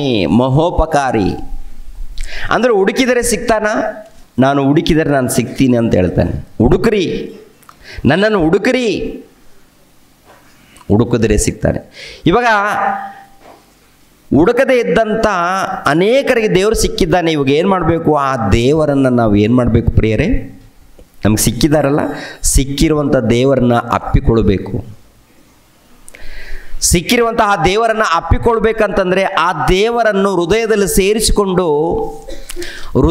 ಸೇರಿಸಿಕೊಂಡು ಅವ್ರು ಏನು ಹೇಳಿದ್ದಾರೋ ಅದ್ರ ಪ್ರಕಾರ ನಾವು ನಡ್ಕೊಂಡಾಗ ಆತ್ಮದಲ್ಲಿ ಸಮಾಧಾನ ಇರುತ್ತೆ, ಸಂತೋಷ ಇರುತ್ತೆ, ಓಕೆನಾ, ಚೈತನ್ಯ ಇರುತ್ತೆ. ಒಂದು ವೇಳೆ ಮರಣ ಬಂದರೆ ನಿತ್ಯ ಲೋಕ ಇರುತ್ತೆ. ನಿತ್ಯ ಲೋಕ, ಪರಲೋಕ, ಸ್ವರ್ಗ, ಇದು ನಂಬಬೇಕು ಅಂತ ಹೇಳ್ತಾರೆ. ಯಾಕೆಂದರೆ ಪರಲೋಕ ನೋಡಿಲ್ಲ, ದೇವರನ್ನ ನೋಡಿಲ್ಲ, ನೀವು ನಂಬಿ ಅಂತಾರೆ. ಪರಲೋಕ ನಾವು ನೋಡಿದ್ದೀವ? ನೋಡಿಲ್ಲ. ದೇವರನ್ನ ನೋಡಿದ್ದೀವ? ನೋಡಿಲ್ಲ. ಅದಕ್ಕೆ ನಂಬಬೇಕು ಅಂತೇಳಿ ನಂಬಿಕೆಗೆ ಎಷ್ಟು ಜ್ಞಾನ ಬೇಕೋ ಎಲ್ಲ ಜ್ಞಾನ ಇದರಲ್ಲಿ ಬರೆಸಿದ್ದಾರೆ ಪ್ರಿಯರೇ. ನಾವು ನಂಬೋದಕ್ಕೆ ನಮಗೆ ಎಷ್ಟು ಜ್ಞಾನ ಬೇಕೋ ಎಲ್ಲ ಜ್ಞಾನ ಎಲ್ಲವನ್ನು ಬರೆಸಿದ್ದಾರೆ. ನೀವು ಎಷ್ಟು ಆಳವಾಗಿ ಹೋಗ್ತೀರಾ ಅಷ್ಟೊಂದು ಜ್ಞಾನ ಇದೆ. ಒಂದೇ ಮಾತಲ್ಲಿ ಹೇಳಬೇಕಾದ್ರೆ ಸಮುದ್ರ ನೋಡಿದ್ದೀರಲ್ಲ, ಸಮುದ್ರ, ಈ ಮಂಗಳೂರು ಪ್ರಾಂತ, ಉಡುಪಿ ಪ್ರಾಂತ ಹೋದಾಗ ಸಮುದ್ರ, ಈ ಸಮುದ್ರ ನೋಡಿದಾಗ ಸಮುದ್ರದ ನೀರು ಎಷ್ಟೇ ಇರುತ್ತೆ? ಬಹಳ ಬಹಳ. ಆ ಸಮುದ್ರಕ್ಕಿಂತ ಮಹಾಸಮುದ್ರವೇ ಸತ್ಯವೇದ ಗ್ರಂಥ. ಸತ್ಯವೇದ ಗ್ರಂಥ ಮಹಾಜ್ಞಾನದ ಗ್ರಂಥ ಇದು. ಮಹಾಜ್ಞಾನದ ಗ್ರಂಥ ಇದು. ಇದರಲ್ಲಿ ಮಹಾಜ್ಞಾನ ಇದೆ, ಅಷ್ಟೊಂದು ಜ್ಞಾನ ಇದೆ. ಅದರಲ್ಲಿ ನಾವು ಎಷ್ಟು ಆಳವಾಗಿ ಹೋಗ್ತೀವೋ ಅಷ್ಟೊಂದು ಜ್ಞಾನ ಇದರಲ್ಲಿ ಸಿಗುತ್ತೆ ಪ್ರಿಯರೇ. ಹುಡುಕ್ಬೇಕಂತ ಹೇಳ್ತಾರೆ. ಹುಡುಕುವವರೆಗೆ ನಾನು ಸಿಗ್ತೀನಿ. ಹೊಸ ಒಡಂಬಡಿಕೆಯಲ್ಲಿ ಹೇಳ್ತಾರೆ ಹುಡುಕಿರಿ ಸಿಗುತ್ತೆ. ಏನು ಹುಡುಕ್ತಾ ಇದ್ದೀವಿ ಅಂತ ನೋಡುವಾಗ ಈಗಿನ ಕಾಲದಲ್ಲಿ ಏನು ಹುಡುಕ್ತಾ ಇದ್ದಾರೆ ಅಂದರೆ ಉದ್ಯೋಗ ಹುಡುಕ್ತಾರೆ. ಯವ್ವನ ಕಾಲದಲ್ಲಿ ಹುಡುಗನ ಹುಡುಗಿಯನ್ನು ಹುಡುಕುವಂಥದ್ದು, ಹುಡುಗಿ ಹುಡುಗನನ್ನು ಹುಡುಕುವಂಥದ್ದು ನೋಡುತ್ತೇವೆ. ಸಂಪಾದನೆ ಅದು ಹುಡುಕಿದ್ರು ಹುಡುಕದೇ ಇದ್ದರೂ ಎಲ್ಲರಿಗೂ ಆಗುತ್ತೆ, ಹೌದಲ್ವಾ? ಇವಾಗ ದೇವರನ್ನ ನಂಬದೇ ಇದ್ದಂಥ ಪ್ರಜೆಗಳಿಗೆ ಮದುವೆ ಆಗಿಲ್ವಾ ಪ್ರಿಯರೇ? ಈ ಲೋಕದಲ್ಲಿ ಎಲ್ಲರನ್ನ ಕಾಪಾಡುವವರೇ ದೇವರು. ನೀವು ದೇವರನ್ನ ನಂಬಿದ್ರು ನಂಬದೇ ಇದ್ದರೂ ದೇವರೇ ಕಾಪಾಡ್ತಾ ಇದ್ದಾರೆ, ಹೌದಂತೀರಾ ಅಲ್ವಂತೀರಾ? ಯಾರು ಕಾಪಾಡ್ತಾರೆ ಹೇಳಿ? ದೇವರನ್ನ ನಂಬಿದ್ರು ನಂಬದೇ ಇದ್ದರೂ ಕಾಪಾಡುವವರು ಯಾರಂತ ನೋಡುವಾಗ ದೇವರೇ ಪ್ರಿಯರೇ. ನೀತಿವಂತರನ್ನ ಅನೀತಿವಂತರನ್ನ. ಆದರೆ ಎಲ್ಲರಿಗೂ ಪರಲೋಕ ಇದೆಯಾ? ಎಲ್ಲರಿಗಿದೆಯಾ ಪರಲೋಕ? ಯಾರಿಗಿದೆ? ನನ್ನನ್ನು ಯಾರು ನಿರೀಕ್ಷೆಯಿಂದ ಹುಡುಕುತ್ತಾರೋ ಅವರಿಗೆ ಪರಲೋಕ ಇದೆ. ಪರಲೋಕ ಎಲ್ಲರಿಗಿಲ್ಲ. ಈ ಲೋಕದಲ್ಲಿ ಬದುಕೋದಕ್ಕೆ ಎಲ್ಲರಿಗೂ ಅವಕಾಶ ಇದೆಯಾ? ಎಲ್ಲರಿಗೂ ದೇವರು ಸ್ವಾತಂತ್ರ್ಯ ಕೊಟ್ಟಿದ್ದಾರೆ. ನೀತಿವಂತರ ಮೇಲೆ ಅನೀತಿವಂತರ ಮೇಲೆ ಮಳೆಯನ್ನು ಸುರಿಸ್ತಾ ಇದ್ದಾರೆ, ಸೂರ್ಯನನ್ನು ಉರಿಸ್ತಾ ಇದ್ದಾರೆ. ಸುರಿಸುವುದರಿಂದ ಬೆಳೆ ಬರ್ತಾ ಇದೆ, ಹೊಟ್ಟೆ ತುಂಬ ಊಟ ಮಾಡ್ತಾ ಇದ್ದೀವಿ. ನೀನು ಯೇಸು ಕ್ರಿಸ್ತ ನಂಬಿಕೊಂಡಿಲ್ಲ, ಅದಕ್ಕೆ ನಿನ್ನ ಮೇಲೆ ಮಳೆ ಸುರಿಯಲ್ಲ ಅಂತೇಳಿ ದೇವರು ಹೇಳಲ್ಲ. ಎಲ್ಲರ ಮೇಲೆ ನಂಬಿದ್ರು ನಂಬದೇ ಇದ್ದರು, ನಂಬಿದವರಿಗೆ ನಿತ್ಯ ಲೋಕ, ನಿತ್ಯ ಜೀವ. ಸ್ಪೆಷಲ್ ಆಗಿ ನಂಬದೇ ಇದ್ದವರನ್ನೇ ಕಾಪಾಡುವಂಥ ದೇವರು ನಂಬಿ ಬದುಕುವಂಥ ನಿಮ್ಮನ್ನು ಕೈ ಬಿಡ್ತಾನ ಪ್ರಿಯರೇ? ಹೇಳಿ. ನಂಬದೇ ಇದ್ದಂಥ ಮಾನವರನ್ನ ಕಾಪಾಡುವಂಥ ದೇವರು ನಂಬಿ ಬದುಕುವಂಥ ನಿಮ್ಮನ್ನು ದೇವರು ಕೈ ಬಿಡ್ತಾನ? ದೇವ್ರು ಕೈ ಬಿಡ್ತಾನೆ? ಕೆಲವು ಕಷ್ಟಗಳು ಬಂದಾಗ, ತೊಂದರೆಗಳು ಬಂದಾಗ ಅಯ್ಯೋ ದೇವರು ಎಲ್ಲಿದ್ದಾನೆ, ದೇವರು ಎಲ್ಲಿದ್ದಾನಂತೇಳಿ ನಾವು ಕೊರಗುತ್ತಾ ಇರ್ತೀವಿ. ಕೆಲ ಸಂದರ್ಭಗಳಲ್ಲಿ ಅನಾರೋಗ್ಯ ಬರುತ್ತೆ, ಕೆಲವು ಸಂದರ್ಭಗಳಲ್ಲಿ ಕೈಯಲ್ಲಿ ದುಡ್ಡಿರಲ್ಲ, ಕೆಲವು ಸಂದರ್ಭಗಳಲ್ಲಿ ಯಾರು ಕೂಡ ನಮ್ಮನ್ನು ನೋಡಿಕೊಳ್ಳಲ್ಲ, ಕೆಲವು ಸಂದರ್ಭಗಳಲ್ಲಿ ಬಹಳ ಕಷ್ಟದಲ್ಲಿರ್ತೀವಿ. ಕಷ್ಟದಲ್ಲಿದ್ದಾಗ ನಮಗೆ ಅನಿಸ್ತಾ ಇರುತ್ತೆ, ನಾನು ಪ್ರಾರ್ಥನೆಗೆ ಹೋಗ್ತೀನಿ, ನಾನು ವಿಜ್ಞಾಪನೆ ಮಾಡ್ತಾ ಇರ್ತೀನಿ, ಉಪವಾಸ ಪ್ರಾರ್ಥನೆ ಮಾಡ್ತಾ ಇದ್ದೀನಲ್ಲ, ದೇವ್ರು ನನ್ನನ್ನು ಕನಿಕರಿಸ್ತಾ ಇಲ್ಲ, ಯಾಕೆ ನನಗೆ ಕಷ್ಟಗಳು ಅಂತೇಳಿ ಅಂದ್ಕೊಳ್ತಾ ಇರ್ತೀವಿ. ಪ್ರಿಯರ ದೇವ್ರ ಮಕ್ಕಳಿಗೆ ಅಂಥ ಸಂದರ್ಭ ಬಂದಾಗ ಒಂದನ್ನು ನೀವು ನೆನಪು ಮಾಡ್ಕೊಳ್ಬೇಕು, ಯಾರು ಕೈ ಬಿಟ್ಟರೆ ಬಿಡಬಹುದು, ನಾನು ನಿಮ್ಮನ್ನು ಕೈ ಬಿಡಲ್ಲ ಮಕ್ಕಳಿರ ಅಂತಾನೆ. ಅಮ್ಮ ನಾನು ನಿಮ್ಮ ಕೈ ಬಿಡಲ್ಲ ಅಂತ ಯಾರನ್ನ ತೋರಿಸಿದ್ದಾನಂತ ನೋಡುವಾಗ, ಎತ್ತ ತಾಯಿ ತನ್ನ ಮಲೆ ಕೂಸಿನ ಮಗುವನ್ನು ಮರಿತಾಳ ತಾಯಿ ಮರಿತಾಳ? ಮಗುವನ್ನು ನೋಡಿ ಪ್ರಿಯರ ದೇವ್ರ ಮಕ್ಕಳಿಗೆ, ಎತ್ತ ಮಗು ಇರುತ್ತಲ್ವ ಕೂಸು, ಆ ಕೂಸನ್ನು ಪದೇ ಪದೇ ನೋಡ್ಕೊಳ್ತಾ ಇರ್ತಾಳೆ ತಾಯಿ, ಎತ್ತ ತಾಯಿ. ಇವತ್ತು ನೀವು ಇಷ್ಟು ತನಕ ಬೆಳೆದಿದ್ದಾರಂದರೆ ತಾಯಿ ತನ್ನ ಮಡಿಲಲ್ಲಿ ಮಲಗಿಸ್ಕೊಂಡು ಯಾವ ತಪ್ಪು ನಡೆಯದಂತೆ, ಆತಂಕ ನಡೆಯದಂತೆ ಎತ್ತ ತಾಯಿ ಕಾಪಾಡಿಕೊಂಡು ಬರ್ತಾಳೆ. ಆ ತಾಯಿ ಬಗ್ಗೆ ಒಂದು ಸಾರಿ ನೀವು ಆಲೋಚನೆ ಮಾಡಿ. ಒಂದು ವೇಳೆ ಆ ತಾಯಿ ಕೂಡ ಮರೆಯುವಂಥ ಸಮಯ ಬರುತ್ತೆ, ಆದರೆ ನಾನು ನಿನ್ನನ್ನು ಮರೆಯೋದಿಲ್ಲ, ಕೈ ಬಿಡುವುದಿಲ್ಲ ಅಂತೇಳಿದರೆ. ಗೊತ್ತಲ್ವ ಆ ಮಾತು? ಯೆಶಾಯ ಗ್ರಂಥ 48ನೇ ಅಧ್ಯಾಯ. ಮತ್ತಿಲ್ಲಿ ಬರೋಣ, ಎಲ್ಲಿಗೆ? ಪ್ರಲಾಪಗಳ ಗ್ರಂಥಕ್ಕೆ ಬರೋಣ. ಇಲ್ಲಿ ಹೋಗಿ ಮತ್ತೆ ಅಲ್ಲಿಗೆ ಬರೋಣ ಪ್ರಿಯರೇ. ಯೆಶಾಯ ಗ್ರಂಥ 49ನೇ ಅಧ್ಯಾಯ, ಯೆಶಾಯ ಗ್ರಂಥ 15. ಒಬ್ಬ ಹೆಂಗಸು ತಾನು ಎತ್ತ ಮಗುವಿನ ಮೇಲೆ ಕರುಣೆ ಹಿಡದೆ ತನ್ನ ಮೊಲೆ ಕೂಸನ್ನು ಮರೆತಾಳೆ. ಒಂದು ವೇಳೆ ಮರೆತಾಳು, ಎತ್ತ ಮಗುವನ್ನು ಮರಿತಾಳ ಅಂದರೆ ಪ್ರೀತಿಸಿರುವಂಥ ತಾಯಂದಿರು ಇರ್ತಾರೆ, ಅವರು ಯಾರು ಕೂಡ ಮರೆಯಲ್ಲ. ಒಂದು ವೇಳೆ ಮರೆಯೋದಕ್ಕೆ ಅವಕಾಶ ಇರುತ್ತೆ. ಇನ್ನೂ ಕೆಲವರು ಕ್ರೂರರಿದ್ದಾರೆ, ಎತ್ತ ಮಕ್ಕಳನ್ನು ಏನ್ರಿ ಚರಂಡಿಯಲ್ಲಿ ಕೂಡ ಬಿಸಾಡಿ ಬಿಟ್ಟು ತಮ್ಮ ಸುಖದಗೋಸ್ಕರ ಬಿಟ್ಟೋರಿದ್ದಾರೆ, ಅಂಥ ಕ್ರೂರರು ಇದ್ದಾರೆ. ಈ ಜಗತ್ತಿನಲ್ಲಿ ನೋಡ್ತಾ ಇರ್ತೀವಿ, ಅವರು ಭಯಂಕರ ಕ್ರೂರು. ಏನಂದರೆ ಅವ್ರ ಕಾಮಕೋರಿಕೆ ಬಿಟ್ಟರೆ ಅವ್ರಿಗೆ ಮತ್ತೊಂದು ಏನು ಚಿಂತೆ ಇಲ್ಲ, ಅಂಥವ್ರು ಕೂಡ ಇದ್ದಾರೆ. ಇಲ್ಲಿ ನೋಡುವಾಗ ತಾಯಿ ಮಗುವನ್ನು ಮರಿತಾಳ? 99% ಮರೆಯಲ್ಲ, ಆದರೆ 1% ಏನಪ್ಪ ಅಂದರೆ ಮರೆಯೋದಕ್ಕೆ ಅವಕಾಶ ಇದೆ. ತಾಯಿ ಮರೆತರೆ ಮರಿತಾಳು, ಆದರೆ ನಾನು ನಿನ್ನನ್ನು ಮರೆಯುವುದಿಲ್ಲ, ಕೈ ಬಿಡುವುದಿಲ್ಲ ಅಂತೇಳಿ ಹೇಳಿದಾಗ, ಆ ತಂದೆಯಾದ ಸರ್ವೇಶ್ವರನ ಹೇಳಿದಾಗ ಈ ಮಾತಿನ ಮೇಲೆ ಎಷ್ಟು ನಂಬಿಕೆ ಇರಬೇಕು ಪ್ರಿಯರ ದೇವ್ರ ಮಕ್ಕಳಿರ, ಎಷ್ಟು ಉಲ್ಲಾಸ ಇರಬೇಕು ಹೇಳಿ. ಅಂದರೆ ತಂದೆ ತಾಯಿಗಳು ಯಾವತ್ತಿಗೂ ಮರೆಯಲ್ಲ, ಕೈ ಬಿಡಲ್ಲ. ಆದರೆ ಪರಲೋಕದಲ್ಲಿದ್ದಂಥ ದೇವರು ಹೇಳ್ತಾರೆ, ಒಂದು ವೇಳೆ ಅವರು ಮರೆತಾರು, ಆದರೆ ನಾನು ನಿಮ್ಮನ್ನು ಮರೆಯೋದಿಲ್ಲ, ಕೈ ಬಿಡುವುದಿಲ್ಲ. ನಮ್ಮ ಜೊತೆ ಯಾರಿರ್ತಾರೆ ಹೇಳಿ? ದೇವರಿರ್ತಾರೆ. ಯಾರ ಹಿಂದೆ? ಯಾರು ಆತನನ್ನು ನಂಬಿರ್ತಾರೋ, ಯಾರು ನಿರೀಕ್ಷಿಟ್ಟುಕೊಂಡು ಜೀವಿಸ್ತಾ ಇರ್ತಾರೋ ಅವರ ವಿಷಯದಲ್ಲಿ. ಲೋಕದಲ್ಲಿದ್ದಂಥ ಎಲ್ಲರ ವಿಷಯದಲ್ಲಿ ಏನಪ್ಪ ಅಂದರೆ, ಎಲ್ಲರನ್ನು ಕಾಪಾಡುವುದು ದೇವರು, ಎಲ್ಲರಿಗೂ ಬೇಕಾದಂಥ ಆಹಾರವನ್ನು ಕೊಡೋದು ದೇವರು. ಆದರೆ ಸ್ಪೆಷಲ್ ಆಗಿ ಯಾರು ಆತನ ನಂಬಿ ಹಿಂಬಾಲಿಸ್ತಾರೋ ಅವರ ಹಿಂದೆ ದೇವರ ಕೃಪೆ ಇರುತ್ತೆ. ಯಾರು ನಂಬುತ್ತೀರಾ, ಯಾರು ಭಕ್ತಿಯಿಂದ ನಡ್ಕೊಳ್ತೀರಾ, ಯಾರು ನಂಬಿಕೆಯಿಂದ ಜೀವಿಸ್ತೀರಾ ಅಂಥವರ ಹಿಂದೆ ನಾನು ಇದ್ದೀನಿ, ನಾನು ಮರೆಯಲ್ಲ. ಕಷ್ಟ ಬಂದಾಗಲೂ ಕೂಡ ನಾನು ಮರೆಯಲ್ಲ. ಒಂದು ವೇಳೆ ಕಷ್ಟ ಬಂದಿದೆ ಅಂದರೂ ಆ ಕಷ್ಟಕ್ಕೆ ಪ್ರತಿಫಲ ಕೊಡ್ತೀನಿ, ನೀವು ಭಯಪಡೋಕೆ ಹೋಗ್ಬಿಡಿ, ನಾನು ಹಿಂದೆ ಇದ್ದೀನಿ, ನೋಡ್ತಾ ಇದ್ದೀನಿ ನೀವು ಎಷ್ಟರ ಮಟ್ಟಿಗೆ ತಾಳಿಕೊಂಡಿದ್ದೀರಾ ಅದನ್ನು ಕೂಡ ನಾನು ನೋಡ್ತಾ ಇದ್ದೀನಿ. ಯೋಬನನ್ನು ನೋಡಿ ಒಂದು ಸಾರಿ, ಲಾಜರನ್ನು ನೋಡಿ, ಲಾಜರನ ಅಂಗಾಲು ಮೊದಲುಗೊಂಡು ತಲೆಯಲ್ಲಿರುವಂಥ ಕೂದಲವರೆಗೆ ಏನಪ್ಪ ಹುಣ್ಣುಗಳಿದ್ವಾ? ಹಿಂದೆ ದೇವರಿದ್ದ ನೋಡ್ತಾ ಇದ್ದಾನೆ ಅಲ್ವಾ? ನೋಡ್ತಾ ಇದ್ದಾನೆ, ನನ್ನ ಮಗನು ಲಾಜರ್ನ ಏನಾದರೂ ತನ್ನ ಭಕ್ತಿಯಿಂದ ದೂರ ಆಗ್ತಾನ, ಯೋಬನು ದೂರ ಆಗ್ತಾನ? ನೋಡೋಣ ನೋಡ್ತಾ ಇರ್ತಾನೆ. ಇವನು ಕುಲ ಬಹಿಷ್ಕರಣ ಮಾಡಿದ್ರೆ ಇವನು ಇರ್ತಾನೆ ಇಲ್ಲ, ನೋಡೋಣ ಇವನನ್ನು. ಬೆಂಗಳೂರಿಗೆ ತರಮಿದ್ರೆ ಅಲ್ಲೇನಾದರೂ ಇರ್ತಾನೆ ಇಲ್ಲ, ನೋಡೋಣ ಇವನನ್ನು. ಚಿಕ್ಕದ ಕೆಲಸ ಮಾಡುವಾಗ ಏನು ಮಾಡ್ತಾನೋ ನೋಡೋಣ ಇವನನ್ನು. ಅಂದಾಗ ಅನಿಸ್ಕೊಳ್ತಾನೆ ಇಲ್ವಾ? ಬೈದಾಗ ಬಯಸ್ಕೊಳ್ತಾನೆ ಇಲ್ವಾ? ನನಗೋಸ್ಕರ ನಿಂತ್ಕೊಳ್ತಾನೆ ಇಲ್ವಾ? ನೋಡೋಣ. ಪ್ರತಿಯೊಬ್ಬರು ಭಕ್ತರಿದ್ದಾರೆ ನೋಡಿ, ಆ ಭಕ್ತರನ್ನು ಹೀಗೆ ಪರಿಶೋಧನೆ ಮಾಡ್ತಾರೆ. ಹಿಂದೆ ಇದ್ದಾರೆ, ನೋಡ್ತಾರೆ, ಹಿಂದೆ ಕೈ ಬಿಟ್ಟಿಲ್ಲ ಅವರು, ಕೈ ಬಿಡಲ್ಲ ಅವರು.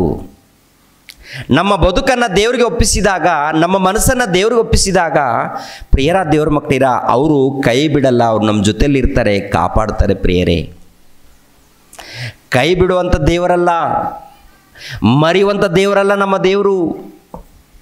ಶ್ರೇಷ್ಠ ದೇವರು, ಮಹಾದೇವರು, ಮಹಾಶಕ್ತನು ಆತನು, ಮರೆಯಲ್ಲ. ಪ್ರಿಯರೇ, ಎಷ್ಟು ಅದ್ಭುತವಾದಂಥ ಮಾತು. ಎತ್ತ ತಾಯಿ ಮರಿತಾಳ? ಇಲ್ಲ, ಒಂದು ವೇಳೆ ಮರಿತಾಳೆ.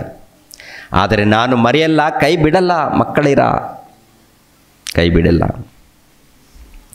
ಆಲೋಚನೆ ಮಾಡಿ. 26 ಪ್ರಲಾಪಗಳು 3ನೇ ಅಧ್ಯಾಯ 26. ಯೆಹೋವನ ರಕ್ಷಣಾ ಕಾರ್ಯವನ್ನು ಎದುರು ನೋಡುತ್ತಾ ಶಾಂತರಾಗಿ ಕಾದುಕೊಂಡಿರುವುದು ಒಳ್ಳೆಯದು. ಏನ್ರಿ? ಯೆಹೋವನ ರಕ್ಷಣಾ ಕಾರ್ಯವನ್ನು ಎದುರು ನೋಡುತ್ತಾ ಶಾಂತವಾಗಿ ಕಾದುಕೊಂಡಿರುವುದು ಒಳ್ಳೆಯದು. ರಕ್ಷಣೆ ಕಾರ್ಯಕ್ರಮ ಇದು ಕ್ರಿಸ್ತ ಪೂರ್ವ ಸುಮಾರು 600 ವರ್ಷಗಳ ಹಿಂದೆ ಹೇಳಿದ್ದು. ಈ ರಕ್ಷಣೆ ಕಾರ್ಯಕ್ರಮ ಯಾರ ಮೂಲಕ ನಡೆಯುತ್ತೆ ಅಂತ ನೋಡುವಾಗ ಏನ್ರಿ, ಇಸ್ರಾಯೇಲರ ಮಧ್ಯದಲ್ಲಿ ರಕ್ಷಣೆ ಕಾರ್ಯಕ್ರಮ, ಟೋಟಲ್ ಲೋಕಕ್ಕೆ ರಕ್ಷಣೆ ಕಾರ್ಯಕ್ರಮ ಯೇಸು ಪ್ರಭು ಮೂಲಕ, ಧರ್ಮ ಸೂರ್ಯನಾಗಿರುವಂಥ ಯೇಸು ಕ್ರಿಸ್ತರ ಮೂಲಕ ಲೋಕಕ್ಕೆ ರಕ್ಷಣೆ ಕಾರ್ಯಕ್ರಮ. ಈ ರಕ್ಷಣೆಗೋಸ್ಕರ ಯಾರು ಕಾದುಕೊಂಡಿರ್ತಾರೋ, ಯಾರು ತಾಳ್ಮೆಯಿಂದ ಇರ್ತಾರೋ, ಪ್ರಿಯರಾದ ದೇವ್ರ ಮಕ್ಕಳಿರ, ಅವ್ರಿಗೆ ಹೇಳಿರುವಂಥ ಮಾತು ನೋಡಿ ಏನ್ರಿ, ಯೆಹೋವನ ರಕ್ಷಣೆ ಕಾರ್ಯವನ್ನು ಎದುರು ನೋಡುತ್ತಾ ಶಾಂತವಾಗಿ ಕಾದುಕೊಂಡಿರುವುದು ಒಳ್ಳೆಯದು. ಯೌವನದಲ್ಲಿ ನೊಗ ಹೊರುವುದು ಮನುಷ್ಯನಿಗೆ ಲೇಸು. ಅಂದರೆ ರಕ್ಷಣೆ ಕಾರ್ಯಕ್ರಮದಗೋಸ್ಕರ ಎದುರು ನೋಡುತ್ತಾ ತಾಳ್ಮೆಯಿಂದ ಇದ್ದರೆ ಅವನು ಧನ್ಯನಾಗ್ತಾನೆ, ಅವನು ಶ್ರೇಷ್ಠನಾಗ್ತಾನೆ. ಪ್ರಿಯರಾದ ದೇವ್ರ ಮಕ್ಕಳಿರ, ಕೆಳಗಡೆ ಮಾತು ನೋಡುವಾಗ ಯೌವನದಲ್ಲಿ ನೊಗ ಹೊರುವುದು ಅವನಿಗೆ ಲೇಸು ಅಂತಾರೆ. ಯೌವನದಲ್ಲಿ ನೊಗ ಹೊರುವುದು ಮನುಷ್ಯನಿಗೆ ಲೇಸು. ಯೌವನದಲ್ಲಿ ನೊಗ ಹೊರುವುದು ಮನುಷ್ಯನಿಗೆ ಲೇಸು ಅಂದರೆ, ಇವಾಗ ನೋಡಿ, ಎತ್ತುಗಳ ಮೇಲೆ ಏನು ಇಡ್ತಾರೆ ಹೇಳಿ?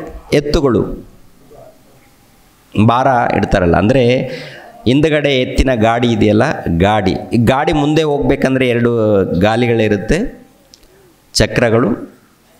ಓಕೆನಾ? 2 ಚಕ್ರಗಳಿದ್ದಂಥ ಆ ಗಾಡಿ ಮುಂದೆ ಪ್ರಯಾಣ ಮಾಡಬೇಕಾದ್ರೆ ಆ ಎತ್ತಿನ ಮೇಲೆ ಏನಿಡುವಂಥದ್ದು ಅಂತ ನೋಡುವಾಗ ಮರದ ದಿಂಬನ್ನಿಡ್ತಾರೆ. ಮರದ ದಿಂಬನ್ನಿಟ್ಟು ಆನಂತರ ನಡೆಸ್ತಾರೆ. ಎತ್ತಿನ ಮೇಲೆ ಗಾಡಿ, ನೊಗವನ್ನು, ಮರದ ನೊಗವನ್ನು, ಅಂದರೆ ಮರದ ನೊಗು ಭಾರ ಹಾಕಿದ್ದಾರೆ. ಇವಾಗ ಯವ್ವನ ಕಾಲದಲ್ಲಿ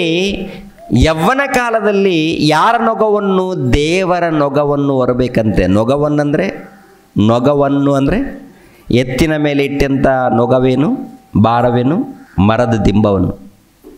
ಪ್ರಿಯರ ದೇವ್ರ ಮಕ್ಕಳಿರ, ಎಷ್ಟು ಭಾರ ಇದ್ದರೂ ಕೂಡ ಹೋಗುತ್ತೆ, ಹೊತ್ಕೊಂಡು ಹೋಗುತ್ತೆ ರೀ. ಇವಾಗ ದೇವರು ಯಾರಿಗೆ ಕೆಲಸ ಕೊಡ್ತಾ ಇದ್ದಾನಂತ ನೋಡುವಾಗ ಯವ್ವನ ಕಾಲದಲ್ಲಿ ಇದ್ದಂಥ ಯುವಕರಿಗೆ ದೇವರು ಕೊಡುವಂಥ ಕೆಲಸ. ಯವ್ವನದಲ್ಲಿ ದೇವರ ನೊಗ ಹೊರುವುದು ಮನುಷ್ಯನಿಗೆ ಲೇಸು, ಒಳ್ಳೆಯದು. ಅಂದರೆ ಮನುಷ್ಯನಿಗೆ ಲೇಸು ಒಳ್ಳೆಯದು ಯಾವಾಗುತ್ತೆ? ಕೊನೆ ತನಕ ಕೇಳಬೇಕು, ತಾಳ್ಮೆಯಿಂದ. ಏನು ಟೈಮ್ ಇರುತ್ತೋ ಆ ಟೈಮಲ್ಲಿ ನಾನು ಮುಗಿಸ್ತೀನಿ, ಇಂಥ ಅವಕಾಶ ಮತ್ತೆ ಸಿಗಲ್ಲ, ಇವತ್ತು ಮತ್ತೆ ನಾಳೆ, ನಾಡಿದ್ದು ಮತ್ತೆ ನಾನು ಇಲ್ಲಿ ಇರಲ್ಲ, ಹೌದಲ್ವ?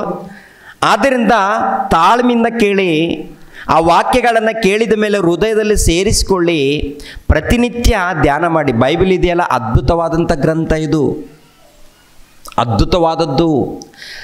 ನಮ್ಮ ಬದುಕುಗಳನ್ನು ಸರಿಪಡಿಸುವಂಥದ್ದು, ನಮ್ಮ ಬದುಕುಗಳನ್ನು ಉನ್ನತ ಸ್ಥಾನಕ್ಕೆ ಸೇರಿಸುವಂಥದ್ದು, ನಮ್ಮ ಬದುಕುಗಳನ್ನು ನಿತ್ಯ ಲೋಕಕ್ಕೆ ಸೇರಿಸುವಂಥದ್ದು. ಇಂಥ ಮಹಾಜ್ಞಾನದ ಗ್ರಂಥ ದೇವರು ಉಚಿತವಾಗಿ ನಮ್ಮ ಕೈಯಲ್ಲಿ ಕೊಟ್ಟಿರುವಾಗ ಇದನ್ನು ಸದ್ವಿನಿಯೋಗ ಮಾಡಿಕೊಳ್ತೀರಾ ಅಥವಾ ಇದನ್ನು ಕೈ ಬಿಡುತ್ತೀರಾ ಅನ್ನೋದು ಅದು ನಿಮ್ಮ ಕೈಯಲ್ಲಿದೆ. ಯಾಕೆಂದರೆ ಒತ್ತಾಯದಿಂದ ದೇವರು ನನ್ನ ಬಳಿಗೆ ಬನ್ನಿ ಅಂತ ಕೇಳಲ್ಲ, ಹೃದಯಪೂರ್ವಕದಿಂದ ಬರಬೇಕು. ಒತ್ತಾಯದಿಂದ ಬರುವಂಥದ್ದು ಅವಶ್ಯಕತೆ ಇಲ್ಲ. ತುಂಬ ಜನ ಹೊರಗಡೆ ಅಂದ್ಕೊಳ್ತಾರೆ ಒತ್ತಾಯದಿಂದ ಮತಾಂತರ ಮಾಡ್ತಾರೆ. ಅವನು ಮೂಢ. ಅವನು ತಿಳಿಯದೆ ಅಜ್ಞಾನಿ ಮಾತಾಡುವಂಥದ್ದು. ದೇವರ ಬಳಿಗೆ ಬರಬೇಕು ಹೃದಯಪೂರ್ವಕದಿಂದ, ಪೂರ್ಣ ಹೃದಯದಿಂದ, ಪೂರ್ಣ ಪ್ರಾಣದಿಂದ, ಪೂರ್ಣ ಆತ್ಮದಿಂದ, ಶಕ್ತಿಯಿಂದ. ನಿನಗೆ ಜನ್ಮ ಕೊಟ್ಟಂಥ ತಂದೆಯಾದ ದೇವರನ್ನು ಪ್ರೀತಿಸಬೇಕಯ್ಯ ಪೂರ್ಣ ಹೃದಯದಿಂದ. ಯಾರೋ ಒತ್ತಾಯ ಮಾಡಿದ್ದಾರೆ ಅದಕ್ಕೆ ಬನ್ನಿ, ಅದಲ್ಲ. ದೇವರು ಒತ್ತಾಯ ಮಾಡಲ್ಲ, ದೇವರು ಒತ್ತಾಯ ಮಾಡಲ್ಲ. ಒತ್ತಾಯ ಮಾಡುವಂಥ ಕರ್ಮ ದೇವ್ರಿಗಿಲ್ಲ. ಇರೋ ವಿಷಯಗಳನ್ನು ಹೇಳ್ತಾನೆ, ತಿಳ್ಕೊಂಡು ನಡೆದ್ರೆ ಸ್ವರ್ಗ ಸಿಗುತ್ತೆ, ಇಲ್ಲದೆ ಹೋದರೆ ಹೋಗ್ತೀರಾ. ಈ ಲೋಕ ಎಲ್ಲ ನಾನೇ ಉಂಟು ಮಾಡಿದ್ದೀನಿ, ನನ್ನ ಮಾತನ್ನು ಯಾರು ಕೇಳ್ತಾರೋ ಅವರು ಧನ್ಯರಾಗ್ತಾರೆ. ಯವ್ವನ ಕಾಲದಲ್ಲಿ ನಿಮ್ಮೆಲ್ಲರಿಗೆ ನಾನು ಕೆಲಸ ಕೊಟ್ಟಿದ್ದೀನಿ, ಕೆಲಸ ಕೊಟ್ಟರೆ ಇವತ್ತು ನಿಂತಿದ್ದೀವಲ್ಲ. ಏನೂ ಇಲ್ಲದ ನನ್ನನ್ನು ಟೋಟಲ್ ಎಲ್ಲ ಕಡೆ ಪರಿಚಯ ಮಾಡಿದ್ದಾರ ಮಾಡಿಲ್ವ? ಏನೂ ಇಲ್ಲ ಪ್ರಿಯರೇ. ನಿಲ್ಲಿಸಿದಾರ, ನಡೆಸಿದಾರ? ತುಂಬ ಜನ ಭಕ್ತರಿದ್ದಾರೆ, ತುಂಬ ಜನ ಭಕ್ತರು ಏನೂ ಇಲ್ಲದೆ ಇರ್ತಾರೆ. ಆದರೆ ದೇವ್ರಿಗೋಸ್ಕರ ನಿಂತಾಗ ಉನ್ನತವಾಗಿ ನಡೆಸ್ತಾರೆ, ಉನ್ನತವಾಗಿ. ಆದರೆ ಯಥಾರ್ಥವಾಗಿ ಹೋಗಬೇಕು. ಒಂದು ಕಾಲದಲ್ಲಿ ಕುರಿ ಕಾಯುವಂಥ ಕುರುಬನಾಗಿರ್ತಾನೆ. ಯಾರು? ದಾವೀದನು. ಕುರಿ ಕಾಯುವಂಥವನು. ಕುರಿ ಕಾಯುವಂಥ ದಾವೀದನನ್ನು ಎಲ್ಲಿ ನಿಲ್ಲಿಸ್ತಾನೆ ಗೊತ್ತಾ? ಅರಸನ ಸ್ಥಾನ, ಅರಸನಾಗಿ ನೇಮಿಸ್ತಾನೆ. ಕುರಿ ಕಾಯುವಂಥ ದಾವೀದನನ್ನು ಅರಸನಾಗಿ ನೇಮಿಸ್ತಾನ. ಒಬ್ಬ ಮನೆಯಲ್ಲಿ ಒಬ್ಬ ಆಳಾಗಿದ್ದಂಥ ಒಬ್ಬ ವ್ಯಕ್ತಿಯನ್ನು ಒಂದು ಉನ್ನತವಾಗಿ ನಿಲ್ಲಿಸ್ತಾನೆ. ಯೋಸೇಫನನ್ನ ಮನೆಯಲ್ಲಿ ಒಬ್ಬ ಆಳು. ಯೋಸೇಫನು ಫೋಟಿಫರನ ಮನೆಯಲ್ಲಿ ಒಬ್ಬ ಸೇವಕನಾಗಿರ್ತಾನೆ. ಸೇವಕನಾಗಿದ್ದಂಥ ಆತನನ್ನು ಐಗುಪ್ತ ದೇಶಕ್ಕೆ ಒಬ್ಬ ಒಡೆಯನ ಸ್ಥಾನ, ಅರಸನ ಸ್ಥಾನ ಕೊಡ್ತಾನೆ. ಪ್ರಿಯರಾದ ದೇವರ ಮಕ್ಕಳಿರ, ಯಾಕೆ?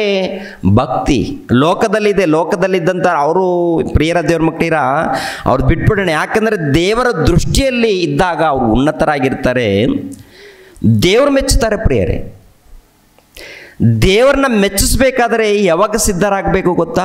ಯಾವಾಗ ಸಿದ್ಧರಾಗಬೇಕು ಗೊತ್ತಾ? ಯವ್ವನ ಕಾಲದಲ್ಲಿ. ದೇವರ ಕೆಲಸ ಬಹಳ ಇದೆ. ಆ ಬಹಳ ಕೆಲಸ ನಡಿಬೇಕಾದ್ರೆ ಯುವಕರೇ, ನೀವು ಯವ್ವನ ಕಾಲದಲ್ಲಿ ನಿಮ್ಮ ಯವ್ವನವನ್ನು, ನಿಮ್ಮ ಯವ್ವನದ ಆರೋಗ್ಯವನ್ನು ದೇವ್ರಿಗೋಸ್ಕರ ಒಪ್ಪಿಸಿದರೆ ಅದಕ್ಕೆ 100ರಷ್ಟು ಪ್ರತಿಫಲ ಪರಲೋಕದಲ್ಲಿ ಸಿಗುತ್ತೆ ಅಂತಾರೆ. ಪ್ರಿಯರ ದೇವ್ರ ಮಕ್ಕಳಿರ, ನೋಡಿ ಇವೆಲ್ಲ ಕೂಡ ಅದ್ಭುತವಾಗಿ ಡೆಕೋರೇಷನ್ ಮಾಡಿದ್ದೀರಾ. ಯಾರು ಮಾಡ್ತಾರೆ? ಮುದುಕರು ಮಾಡ್ತಾರಾ ಅಥವಾ ಯುವಕರು ಮಾಡ್ತಾರ? ವೃದ್ಧರು ಸಪೋರ್ಟ್ ಆಗಿ ನಿಲ್ತಾರೆ. ಮಕ್ಕಳಿರ ಹೀಗೆ ಮಾಡಿ ಹಾಗೆ ಮಾಡಿ ಅಂತ ಹೇಳ್ಕೊಡ್ತಾರೆ. ಅವ್ರ ಕೈಯಲ್ಲಿ ಏನಾಗುತ್ತೋ ಸಪೋರ್ಟ್ ಮಾಡ್ತಾರೆ. ಕೆಲಸ ಮಾಡೋರು ಯಾರು? ಯುವಕರು ತಾನೇ. ಗಟ್ಟಿಯಾಗಿ ಚಪ್ಪಾಳೆ ಬರಬೇಕಂದ್ರೆ, ಸ್ವರ ಬರಬೇಕಂದ್ರೆ, ಧ್ವನಿ ಬರಬೇಕಂದ್ರೆ ಯುವಕರು ಒಬ್ರಿಗೊಬ್ಬರು ಚಪ್ಪಾಳೆ ಹೊಡೆದಾಗ, ತಾಳ ಹೊಡೆದಾಗ, ಒಳ್ಳೆಯ ಸ್ವರದಿಂದ ಹಾಡಿದಾಗ ಇಂಪಾಗಿರುತ್ತೆ. ಅದೇ ಪ್ರಕಾರ ಎಲ್ಲ ಕೆಲಸಗಳು ನೀಟಾಗಿ ಶುಭ್ರವಾಗಿರಬೇಕಂದ್ರೆ, ಸಿಟಿಗಳಲ್ಲಿ, ದೊಡ್ಡ ದೊಡ್ಡ ಸಿಟಿಗಳಲ್ಲಿ ತುಂಬ ಶುಭ್ರವಾಗಿರುತ್ತಂದರೆ ಹೆಚ್ಚಾಗಿ ಯುವಕರು ರಾತ್ರಿ ಆಗಲು ಕಷ್ಟಪಟ್ಟು ಕೆಲಸ ಮಾಡ್ತಾ ಇರ್ತಾರೆ. ಭವನಗಳಿದೆ ಅಂತ ತಿಳ್ಕೊಂಡು, ದೊಡ್ಡ ದೊಡ್ಡ 10 ಅಂತಸ್ತು 20 ಅಂತಸ್ತು ಭವನಗಳಿದೆ ಅಲ್ವಾ? ಈ ಭವನಗಳನ್ನು ಕಟ್ಟಬೇಕು, ಅಂದವಾಗಿ ನಿರ್ಮಾಣ ಮಾಡಬೇಕಂದ್ರೆ ವೃದ್ಧರು ಹೋಗಿ ಕಟ್ಟಕ್ಕಾಗತ್ತಾ? ವೃದ್ಧರು ಹೋಗಿ ಪೇಂಟ್ ಹೊಡಿಯೋಕ್ಕಾಗತ್ತಾ ಹೊರಗಡೆ? ಯವ್ವನ ಕಾಲದಲ್ಲಿ ಇದ್ದಂಥ ಯುವಕರು ಏನು ಮಾಡ್ತಾರಂದರೆ ದೊಡ್ಡ ದೊಡ್ಡ ಕಲ್ಲುಗಳನ್ನು ಎತ್ತುತ್ತಾರೆ, ದೊಡ್ಡ ದೊಡ್ಡ ವಸ್ತುಗಳನ್ನು ಇಡ್ತಾರೆ. ಆಮೇಲೆ ಏನು ಬೇಕಾದರೂ ಕೆಲಸ ಮಾಡ್ತಾರೆ. ಹಿಂದೆ ಹೋಗ್ತಾರೆ, ಮುಂದೆ ಬರ್ತಾರೆ, ಕೆಳಗಿಳಿತಾರೆ, ಮೇಲೆ ಹತ್ತುತ್ತಾರೆ. ಹತ್ತೋದಕ್ಕೂ ಅನುಕೂಲ ಇಲ್ಲ ಅಂದರೂ ಧೈರ್ಯ ಮಾಡ್ತಾರೆ. ವೃದ್ಧರಾದರೆ ಪ್ರಿಯರೇ ತಲೆ ಸುತ್ತುತ್ತಾ ಇರ್ತದೆ, ನಿಂತ್ಕೊಳ್ಳೋಕ್ಕಾಗಲ್ಲ, ತಲೆ ಸುತ್ತುತ್ತಾ ಇರುತ್ತೆ. ಆದರೆ ಯವ್ವನ ಕಾಲದಲ್ಲಿ ಇದ್ದಂಥ ಯುವಕರು, ಹುಡುಗರು, ಯುವತಿಯರು ಎಲ್ಲ ಕೆಲಸಗಳನ್ನು ಮಾಡ್ತಾ ಇದ್ದಾರೆ. ಲೋಕದಲ್ಲಿ ಎಲ್ಲ ಕೆಲಸಗಳು ನಡೀತಾ ಇದೆಯಾ ಇಲ್ವಾ? ಅದೇ ಪ್ರಕಾರ ಪೊಲೀಸ್ ಉದ್ಯೋಗವನ್ನು ಮಾಡಬೇಕಾದ್ರೆ ಯಾರನ್ನು ನೇಮಿಸ್ತಾರೆ? ಯಾರನ್ನು ನೇಮಿಸ್ತಾರಪ್ಪ? ಉದ್ಯೋಗಕ್ಕೆ ತಗೊಳ್ಬೇಕಾದ್ರೆ ಮೊಟ್ಟ ಮೊದಲು ಅವ್ರನ್ನ ಏನು ನೋಡ್ತಾರೆ? ಪರ್ಸನಾಲಿಟಿ ನೋಡ್ತಾರೆ, ಯವ್ವನ ಕಾಲ ನೋಡ್ತಾರೆ. ವೃದ್ಧರನ್ನು ತಗೊಳ್ತಾರ? ರೋಗದಲ್ಲಿದ್ದವ್ರನ್ನ ತಗೊಳ್ತಾರ? ಮಿಲ್ಟ್ರಿ ಕೆಲಸದಲ್ಲಿ ಸೇರಬೇಕಾದ್ರೆ, ಸೈನಿಕರಾಗಬೇಕಂದ್ರೆಪ್ಪ ಯಾರನ್ನ ತಗೊಳ್ತಾರೆ ಹೇಳಿಪ್ಪ? ಯಾರನ್ನ ಆರಿಸ್ಕೊಳ್ತಾರೆ? ಆರೋಗ್ಯವಾಗಿರಬೇಕು, ಪರ್ಸ್ನಾಲಿಟಿ ಇರಬೇಕು, ನೋಡ್ತಾರೆ, ಎತ್ತರ ಇರಬೇಕು, ನೋಡಿ ಅವಾಗ ಸೆಲೆಕ್ಟ್ ಮಾಡ್ಕೊಳ್ತಾರೆ. ಅಂದರೆ ಒಂದು ನಾವಿಕರಾಗಿ ಕೆಲಸ ಮಾಡಬೇಕು, ಅಂದರೆ ಸೈನಿಕರಾಗಿ ಕೆಲಸ ಮಾಡಬೇಕಂದ್ರೆ ಅವರು ಕೂಡ ನೋಡಿ ಕೆಲಸಕ್ಕೆ ತಗೊಳ್ತಾರೆ. ಅದೇ ಪ್ರಕಾರ ಪೊಲೀಸರು ಕೆಲಸ ಮಾಡಬೇಕಾದ್ರೆ ಅವ್ರನ್ನು ಕೂಡ ಈ ಲೋಕದಲ್ಲಿ ಎಲ್ಲ ಕೆಲಸಗಳನ್ನು ನೋಡಿ, ಎಲ್ಲ ಕೆಲಸಗಳು ಮೊಟ್ಟ ಮೊದಲು ಯಾರ ಕಾಲದಲ್ಲಿ ಅಂತ ನೋಡುವಾಗ ಯೌವನ ಕಾಲದಲ್ಲಿ. ಬಾಲಕರು ಕಲಿಯುವಂಥ ಕಾಲ. ಬಾಲಕರ ಕಾಲ ಯಾವುದು? ಕಲಿಯುವಂಥ ಕಾಲ, ಕಲಿಬೇಕು. ಬಾಲಕರು ಕಲಿಯುವಂಥ ಕಾಲ, ಕಲಿಬೇಕು. ಯುವಕರು ಕೆಲಸ ಮಾಡುವಂಥ ಕಾಲ, ಕೆಲಸ ಮಾಡಬೇಕಯ್ಯ. ಯುವಕರು ಕೆಲಸ ಮಾಡುವಂಥ ಕಾಲ.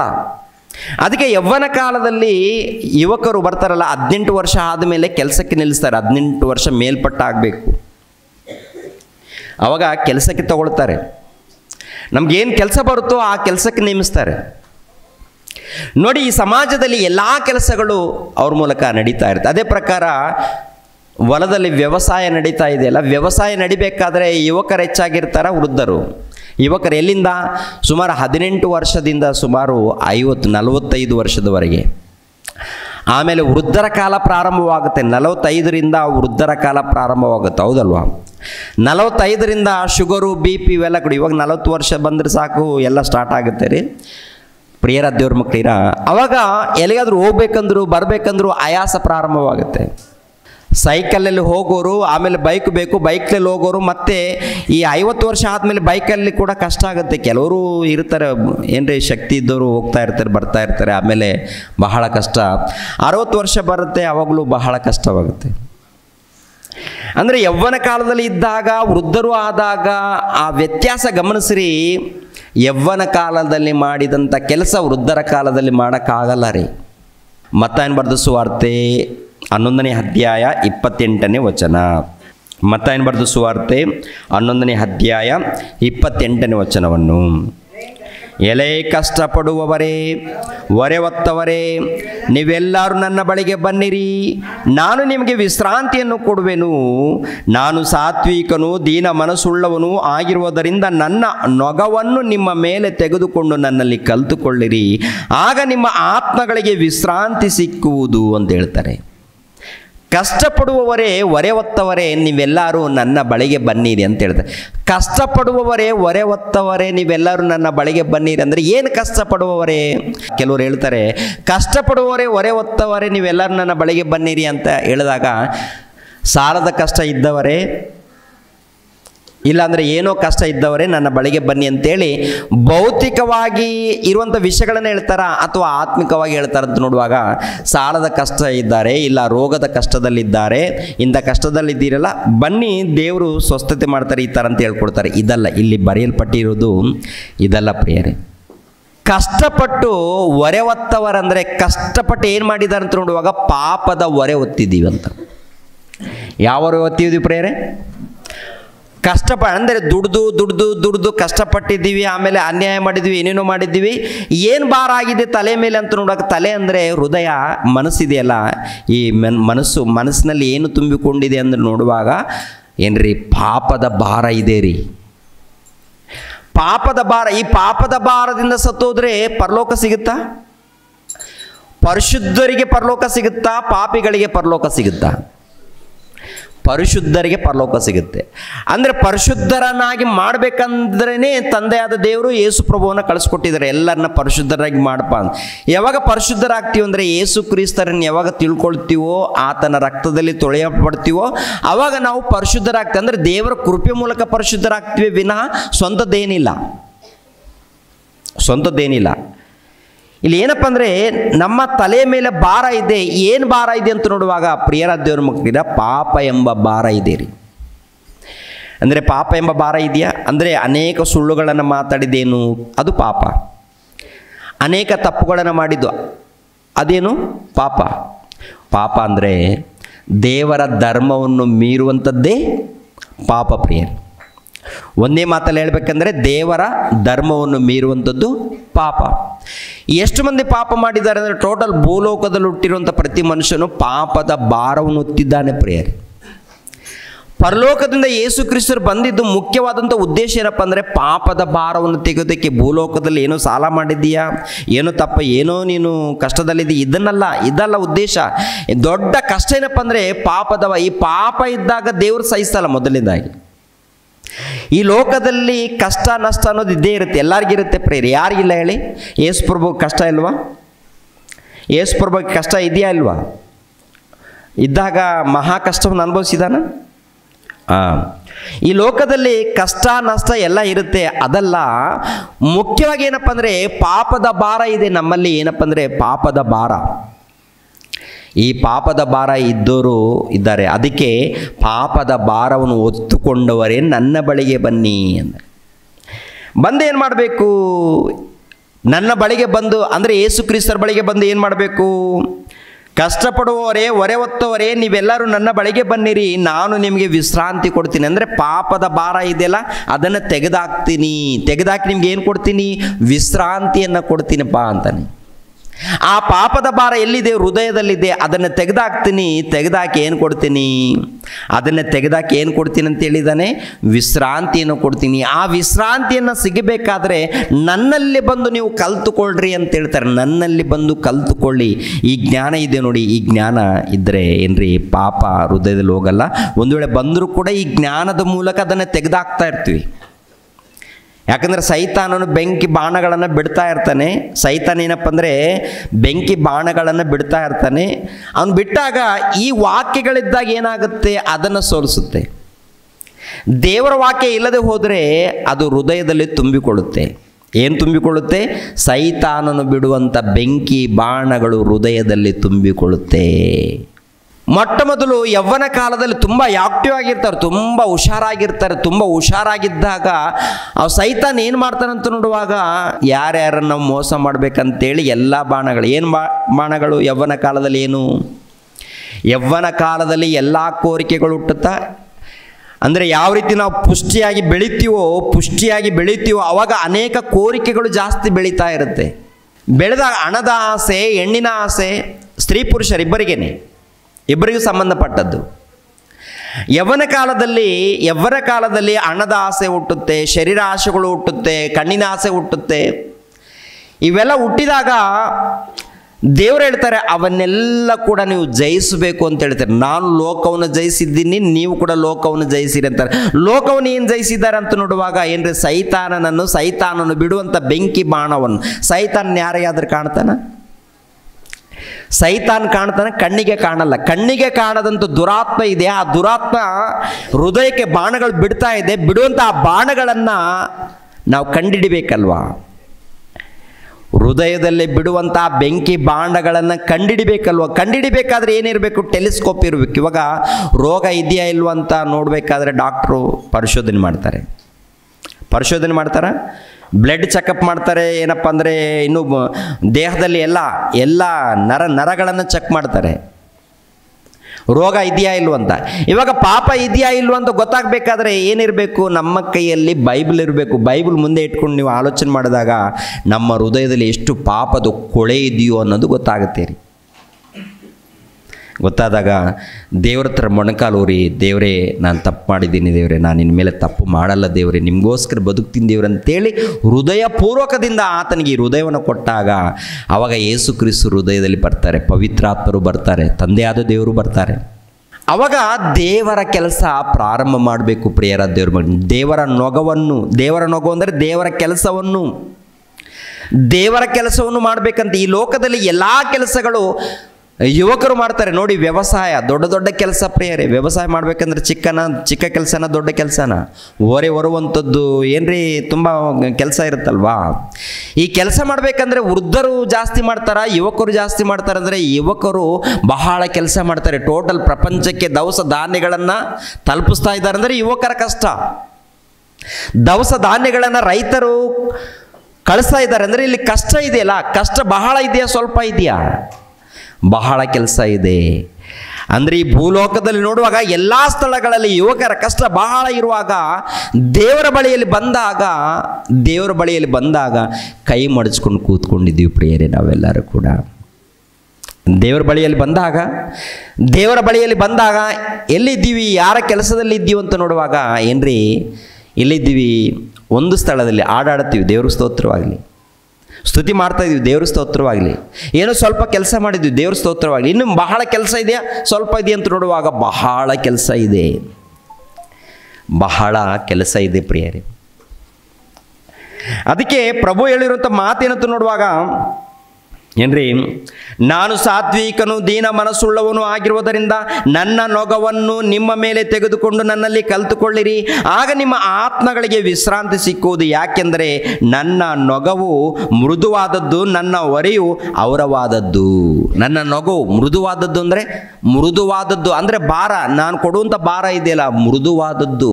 ಭಾರ ಅಂದರೆ ದೊಡ್ಡ ಕಷ್ಟ ಏನಿಲ್ಲ, ಮೃದುವಾದದ್ದು ಅಂದರೆ ಇದು ಸುವಾರ್ತೆಗೆ ಸಂಬಂಧಪಟ್ಟದ್ದು. ಸುವಾರ್ತೆ, ದೇವರ ರಾಜ್ಯ ಸುವಾರ್ತೆ ವಿಸ್ತಾರ ಮಾಡಬೇಕು, ಅಭಿವೃದ್ಧಿ ಮಾಡಬೇಕಂದ್ರೆ ಪ್ರತಿ ಯುವಕರು ಮೊಟ್ಟ ಮೊದಲು ದೇವರ ವಾಕ್ಯಗಳನ್ನು ಕಲಿಬೇಕು ಅಂತ ಹೇಳ್ತಾರೆ. ಕಲಿಬೇಕಾ? ಲೋಕದ ಜ್ಞಾನವನ್ನು ಎಲ್ಲವನ್ನು ಕಲ್ತಿದ್ದಾರೆ, ದೈವತ್ವವನ್ನು ಯಾರು ಕಲ್ತಿದ್ದಾರೆ ಅಂತ ನೋಡುವಾಗ ಸ್ವಲ್ಪ ಒಂದು ಅಲ್ಲೊಬ್ಬರು ಇಲ್ಲೊಬ್ಬರು ಕಲಿತಾ ಇದ್ದಾರೆ. ಕಲಿಯೋದಕ್ಕೆ ಎಲ್ಲರಿಗೂ ಅವಕಾಶ ಕೊಟ್ಟಿದ್ದಾರೆ, ಕೆಲವ್ರಿಗೆ ಮಾತ್ರ ಅವಕಾಶ ಕೊಟ್ಟಿದ್ದಾರೆ. ಕಲಿಯೋದಕ್ಕೆ ಎಲ್ಲರಿಗೂ ಅವಕಾಶ ಇದೆಯಾ? ಕಲಿಯೋದಕ್ಕೆ, ದೇವರ ಧ್ಯಾನದಲ್ಲಿ ಇರುವುದಕ್ಕೆ, ದೇವರ ಸೇವೆ ಮಾಡೋದಕ್ಕೆ, ದೇವರ ಹೊರೆಯುವುದಕ್ಕೆ ಎಲ್ಲರಿಗಿದೆಯಾ? ಸ್ವಲ್ಪ ಮಂದಿ ಇದೆಯಾ ಅಂತ ನೋಡುವಾಗ ಎಲ್ಲರಿಗೂ ಇದೆ. ಎಲ್ಲರೂ ಮಾಡಬೇಕಂದ್ರೆ ನಮ್ಮಿಂದ ಏನು ಕೆಲಸ ಆಗುತ್ತೋ ರಾಜ್ಯ ಸುವಾರ್ತೆ ನಿಮಿತ್ತವಾಗಿ ಆ ಕೆಲಸ ಮಾಡಬೇಕು. ಸುವಾರ್ತೆ ಹೇಳೋಕ್ಕಾಗುತ್ತಾ? ದೇವರ ಸೇವೆ ಮಾಡೋಕ್ಕಾಗುತ್ತಾ? ಅಥವಾ ಹಾಡನ್ನು ಹಾಡೋಕ್ಕಾಗುತ್ತಾ? ಅಥವಾ ಇನ್ನೊಂದು ಕೆಲಸ ಮಾಡೋಕ್ಕಾಗುತ್ತಾ? ಇನ್ನೊಂದು ರೀತಿಯಲ್ಲಿ ಅಭಿವೃದ್ಧಿ ಮಾಡೋಕ್ಕಾಗುತ್ತಾ? ಎಲ್ಲ ಕೂಡ ಮಾಡೋದಕ್ಕೆ ಸಿದ್ಧವಾಗಿರ್ಬೇಕು. ಏನಂದರೆ ಪ್ರಿಯರಾದ ದೇವರ ಮಕ್ಕಳಿರೋ ಒಂದು ಚರ್ಚ್ ನಿರ್ಮಾಣ ಆಗಬೇಕಾದ್ರೆ ಎಲ್ಲರ ಕಷ್ಟ ಇರಬೇಕು. ಒಂದು ಮನೆ ನಿರ್ಮಾಣ ಆಗಬೇಕಾದ್ರೆ ಅದರಿಂದ ಕಷ್ಟ ಇದೆ. ದೇವರ ರಾಜ್ಯ ಸುವಾರ್ತೆ ವಿಸ್ತಾರ ಆಗಬೇಕಾದ್ರೆ ಯುವಕರ ಕಷ್ಟ ಬಹಳ ಇದೆ. ಯುವಕರು, ಏಕೆಂದರೆ ಪ್ರಿಯರ ದೇವ್ರ ಮಕ್ಕಳಿರ ಈ ಪ್ರಪಂಚ ದೇಶದಲ್ಲಿ ಉದ್ಧಾರ ಆಗಬೇಕಂದ್ರೂ, ನಾಶ ಆಗಬೇಕಂದ್ರೂ ಯಾರ ಮೂಲಕ ಆಗುತ್ತೆ ಗೊತ್ತಾ? ಉದ್ಧಾರ ಆಗಬೇಕಂದ್ರೂ ಯುವಕರ ಮೂಲಕ ಉದ್ಧಾರ ಆಗುತ್ತೆ, ನಾಶ ಆಗಬೇಕಂದ್ರೂ ಕೂಡ ಯುವಕರ ಮೂಲಕನೇ ನಾಶವಾಗುತ್ತೆ ರೀ. ಗೊತ್ತಾ ನಿಮಗೆ?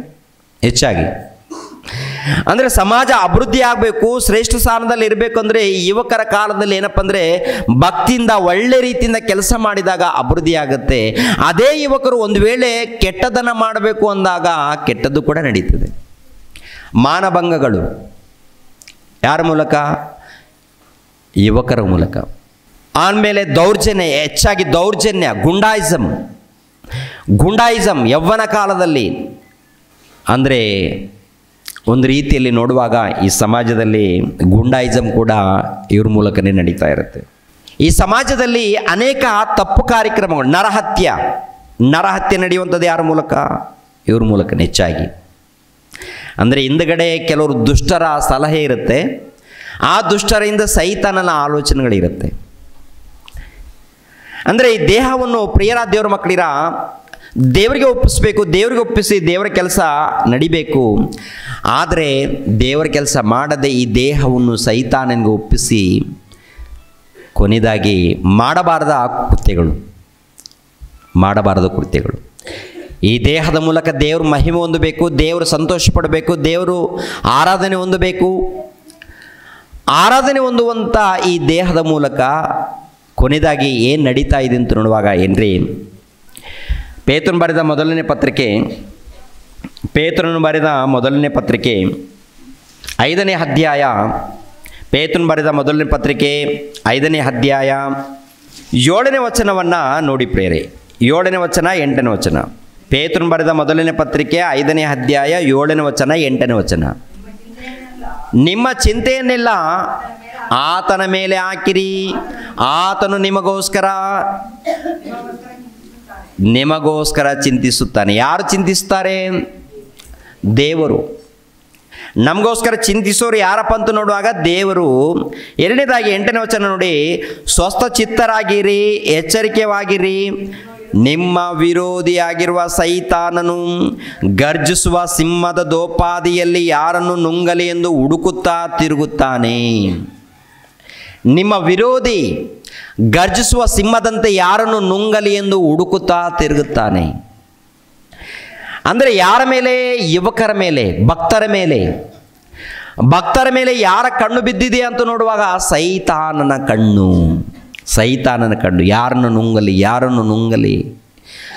ಇವತ್ತು ಇವನನ್ನು, ನಾಳೆ ಅವನನ್ನು, ಇನ್ನೊಂದು ದಿನ ಇನ್ನೊಬ್ಬನನ್ನು ಅಂತ ನೋಡಿ. ಟೋಟಲ್ ಪ್ರಪಂಚ ದೇಶದಲ್ಲಿ ನೋಡುವಾಗ ಹಣದ ಆಸೆಯನ್ನು ತೋರಿಸಿ ಕೆಲವರನ್ನು, ಹೆಣ್ಣಿನ ಆಸೆಯನ್ನು ತೋರಿಸಿ ಕೆಲವರನ್ನು, ಗಂಡಿನ ಆಸೆಯನ್ನು ತೋರಿಸಿ ಮತ್ತೆ ಕೆಲವರನ್ನು, ಅಧಿಕಾರದ ಆಸೆಯನ್ನು ತೋರಿಸಿ ಮತ್ತು ಕೆಲವರನ್ನು. ಅಂದರೆ ಸೈತಾನನು ತನ್ನ ಹತೋಟಿಯಲ್ಲಿ ಸೇರಿಸಿಕೊಂಡಿದ್ದಾನೆ. ಸೈತಾನನು ತನ್ನ ಹತೋಟಿಯಲ್ಲಿ. ಯವ್ವನ ಕಾಲದಲ್ಲಿ ಇದ್ದಂಥ ಪ್ರತಿ ಯುವಕರು ಯುವತಿಯರು ದೇವರ ಸೇವೆಯಲ್ಲಿ, ದೇವರ ಕೆಲಸದಲ್ಲಿ, ದೇವರ ಕಾರ್ಯಕ್ರಮಗಳಲ್ಲಿ ಇರಬೇಕಾಗಿತ್ತು. ಆದರೆ ಯಾರ ಕೆಲಸದಲ್ಲಿ ಇದ್ದಾರೆ ಹೆಚ್ಚಾಗಿ ಅಂತ ನೋಡುವಾಗ ಈ ಪ್ರಪಂಚ ಹೇಳುತ್ತೆ, ಪ್ರಪಂಚದ ಕ್ರಿಯೆಗಳು ಹೇಳುತ್ತೆ, ದೆವ್ವದ ಕೆಲಸದಲ್ಲಿದೆ ಪ್ರಿಯರೇ. ಹೌದಲ್ವ? ಕಾರ್ಯಕ್ರಮಗಳು, ಯಾರ ಕಾರ್ಯಕ್ರಮ ನಡೀತಾ ಇದೆ? ಟೋಟಲ್ ಜಗತ್ತಿನಲ್ಲಿ ನೋಡಿ ಯಾರ ಕಾರ್ಯಕ್ರಮಗಳು ನಡೀತಾ ಇದೆ? ಯಾರ ಕಾರ್ಯಕ್ರಮಗಳು ಹೆಚ್ಚಾಗಿ? ನಿಮ್ಮಲ್ಲಿ ಯುದ್ಧಗಳು, ಕಾದಾಟಗಳು ಎಲ್ಲಿಂದ ಹುಟ್ಟುತ್ತವೆ? ನಿಮ್ಮ ಇಂದ್ರಿಯಗಳಲ್ಲಿ ಹೋರಾಡುವ ಭೋಗಾಶೆಗಳಿಂದಲೇ ಅಲ್ಲವೇ ಅಂತಾರೆ. ಎಲ್ಲಿಯ ಮಾತು? ಯಾಕೋಬನ ಬರೆದ ಪತ್ರಿಕೆ 4ನೇ ಅಧ್ಯಾಯ. ಯಾಕೋಬನ ಬರೆದ ಪತ್ರಿಕೆ 4ನೇ ಅಧ್ಯಾಯ 1ನೇ ವಚನ ನೋಡಿ. ನಿಮ್ಮಲ್ಲಿ ಯುದ್ಧಗಳು, ಕಾದಾಟಗಳು ಎಲ್ಲಿಂದ ಹುಟ್ಟುತ್ತವೆ? ನಿಮ್ಮ ಇಂದ್ರಿಯಗಳಲ್ಲಿ ಹೋರಾಡುವ ಭೋಗಾಶೆಗಳಿಂದಲೇ ಅಲ್ಲವೇ? ನಿಮ್ಮ ಇಂದ್ರಿಯಗಳಿಂದ ಭೋಗಾಶೆಗಳು ಅಂದರೆ ಪ್ರಪಂಚ ದೇಶದಲ್ಲಿ ಯುದ್ಧಗಳು ನಡೀತಾ ಇದೆ. ಯಾರ ಹೆಸರಿನಲ್ಲಿ ಯುದ್ಧಗಳು ಮಾಡುವಾಗ ಯಾರ ಹೆಸರು ತಗೊಳ್ತಾರೆ ಗೊತ್ತಾ? ದೇವರ ಹೆಸರನ್ನೇ ಹೇಳಿಕೊಳ್ತಾರೆ. ಯಾರ ಹೆಸರು? ದೇವರ ಹೆಸರು ಹೇಳ್ತಾರೆ. ಏನ್ರಿ ದೇವರು ಯುದ್ಧ ಮಾಡಿ ಸತ್ತೋಗ್ರಿ ಅಂತ ಹೇಳ್ತಾರ? ಯುದ್ಧ ಮಾಡಿ ಬಡಿದುಕೊಂಡು ಸಾಯಿರಿ ಅಂತ ಹೇಳ್ತಾರ? ಇಲ್ಲ ಪ್ರಿಯರೇ. ಯೇಸು ಪ್ರಭು ಶತ್ರುಗಳನ್ನು ಕೂಡ ಪ್ರೀತಿಸಿರಿ ಅಂತ ಹೇಳ್ತಾರೆ. ಶತ್ರುಗಳನ್ನು ಕೂಡ ಪ್ರೀತಿಸಿರಿ. ಪ್ರೀತಿಸುವಂಥದ್ದು ಶ್ರೇಷ್ಠನಾ? ಯುದ್ಧ ಮಾಡುವಂಥದ್ದು ಶ್ರೇಷ್ಠನಾ? ಪ್ರೀತಿಸುವಂಥದ್ದು ಶ್ರೇಷ್ಠನಾ? ಯುದ್ಧ ಮಾಡುವಂಥದ್ದು ಶ್ರೇಷ್ಠನಾ? ಪ್ರೀತಿಯಿಂದ ಗೆಲ್ಲುವಂಥದ್ದು ಇದೆಯಲ್ಲ. ಯುದ್ಧ ಮಾಡುವಂಥದ್ದು ಏನಂದರೆ ಯಾರು ಬಲಾಢ್ಯರೋ ಅವ್ರು ಗೆಲ್ತಾರೆ. ಯಾರು ಬಲಾಢ್ಯರೋ ಅವ್ರು ಗೆಲ್ತಾರೆ. ಅದು ದೊಡ್ಡ ಕೆಲಸ ಅಲ್ಲ. ಆದರೆ ಪ್ರೀತಿಯಿಂದ ಗೆಲ್ಲುವಂಥದ್ದು ಇದೆ ನೋಡಿ, ಇದು ದೊಡ್ಡ ಹೋರಾಟ ಪ್ರಿಯರಾದ ದೇವರ ಮಕ್ಕಳು. ದೊಡ್ಡ ಹೋರಾಟ ಇದು. ಪ್ರೀತಿಯಿಂದ ಗೆಲ್ಲುವಂಥ ಹೋರಾಟ ಇದೆಲ್ಲ ದೊಡ್ಡ ಹೋರಾಟ. ಏನ್ರಿ, ಒಂದು ಮಾತು ಯಾರಾದರೂ ಅಣ್ಣನು ತಮ್ಮನಿಗೆ ಅಂದ್ರೆ ಸಹಿಸಲ್ಲ, ತಮ್ಮನು ಅಣ್ಣನಿಗೆ ಅಂದ್ರೆ ಸಹಿಸಲ್ಲ. ಒಂದು ಮಾತು ಅಂದು ನೋಡಿ ಏಕದಮ್ ಮುಖದಲ್ಲಿ ಚೇಂಜ್ ಆಗುತ್ತಾ? ಮುಖ ಆಕಾರ ಹೇಗಾಗತ್ತೆ?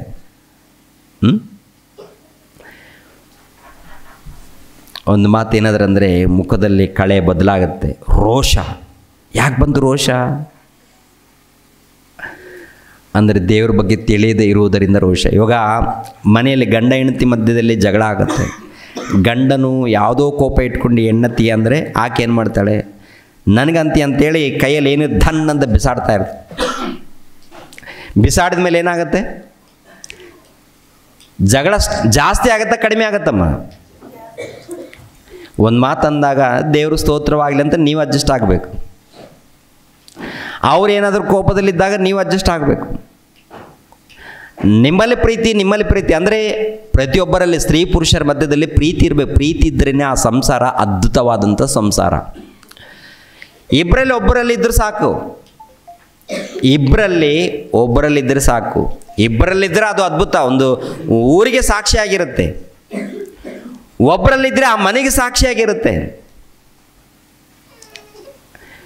ಪ್ರೀತಿ, ಆ ಪ್ರೀತಿಯನ್ನು ತೋರಿಸೋದಕ್ಕೆ ಪ್ರಭು ಬಂದಿದ್ದಾರಲ್ಲ, ಆ ಪ್ರೀತಿಯಿಂದನೇ ಗೆಲ್ಲಬೇಕು. ಅದಕ್ಕೆ ಎಚ್ಚರಿಕೆವಾಗಿರ್ರಿ. ಯಾಕೆಂದರೆ ನಿಮ್ಮ ವಿರೋಧಿ ಸೈತಾನ ಏನು ಮಾಡ್ತಾನಂದರೆ ನಿಮ್ಮಲ್ಲಿ ಪ್ರೀತಿ ಇರದಂತೆ, ನಿಮ್ಮಲ್ಲಿ ಓಕೆನಾ ದೇವರ ಒಂದು ಕೆಲಸ ಇರದಂತೆ ಸೈತಾನ ಏನು ಮಾಡ್ತಾನೆ? ದಾರಿ ತಪ್ಪಿಸ್ತಾನೆ, ನುಂಗುತ್ತಾ ಇದ್ದಾನೆ. ಜಾಗ್ರತೆ, ಎಚ್ಚರಿಕೆ ಅಂತ ನುಂಗುವಂಥದ್ದು. ಅದಕ್ಕೆ ಹಣದ ಆಸೆ ಬರುತ್ತೆ, ಅಧಿಕಾರದ ಆಸೆ ಹುಟ್ಟುತ್ತೆ, ಹೆಣ್ಣಿನ ಆಸೆ ಹುಟ್ಟುತ್ತೆ. ಇವಾಗ ಹಳೆ ಒಡಂಬಡಿಕೆಯಲ್ಲಿ ನೋಡುವಾಗ ಯೋಸೇಪನಿದ್ದಾನಲ್ಲ, ಯವ್ವನ ಕಾಲದಲ್ಲಿ ಯೋಸೇಪನು ಹೇಗಿದ್ದಾನೆ ಪ್ರಿಯರೇ? ಭಕ್ತಿಯಲ್ಲಿದ್ದಾನ. ಯೋಸೇಪನು ಭಕ್ತಿಯಲ್ಲಿ ಎಲ್ಲಿದ್ದಾನಂತ ನೋಡುವಾಗ ಒಬ್ಬರ ಮನೆಯಲ್ಲಿ ಕೆಲಸ ಮಾಡ್ತಾ ಇದ್ದಾನೆ.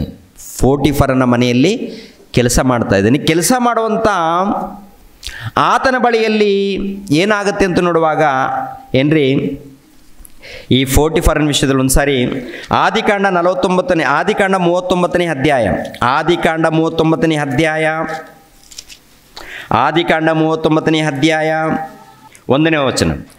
ಯೋಸೇಫನು ತೆಗೆದುಕೊಂಡ ಹೋದ ಇಸ್ಮಾಯೇಲ್ಯರು ಐಗುಪ್ತ ದೇಶಕ್ಕೆ ಸೇರಿಸಿದಾಗ ಒಬ್ಬ ಐಗುಪ್ತನು ಅವನನ್ನು ಅವರಿಂದ ಕ್ರಯಕ್ಕೆ ತೆಗೆದುಕೊಂಡನು.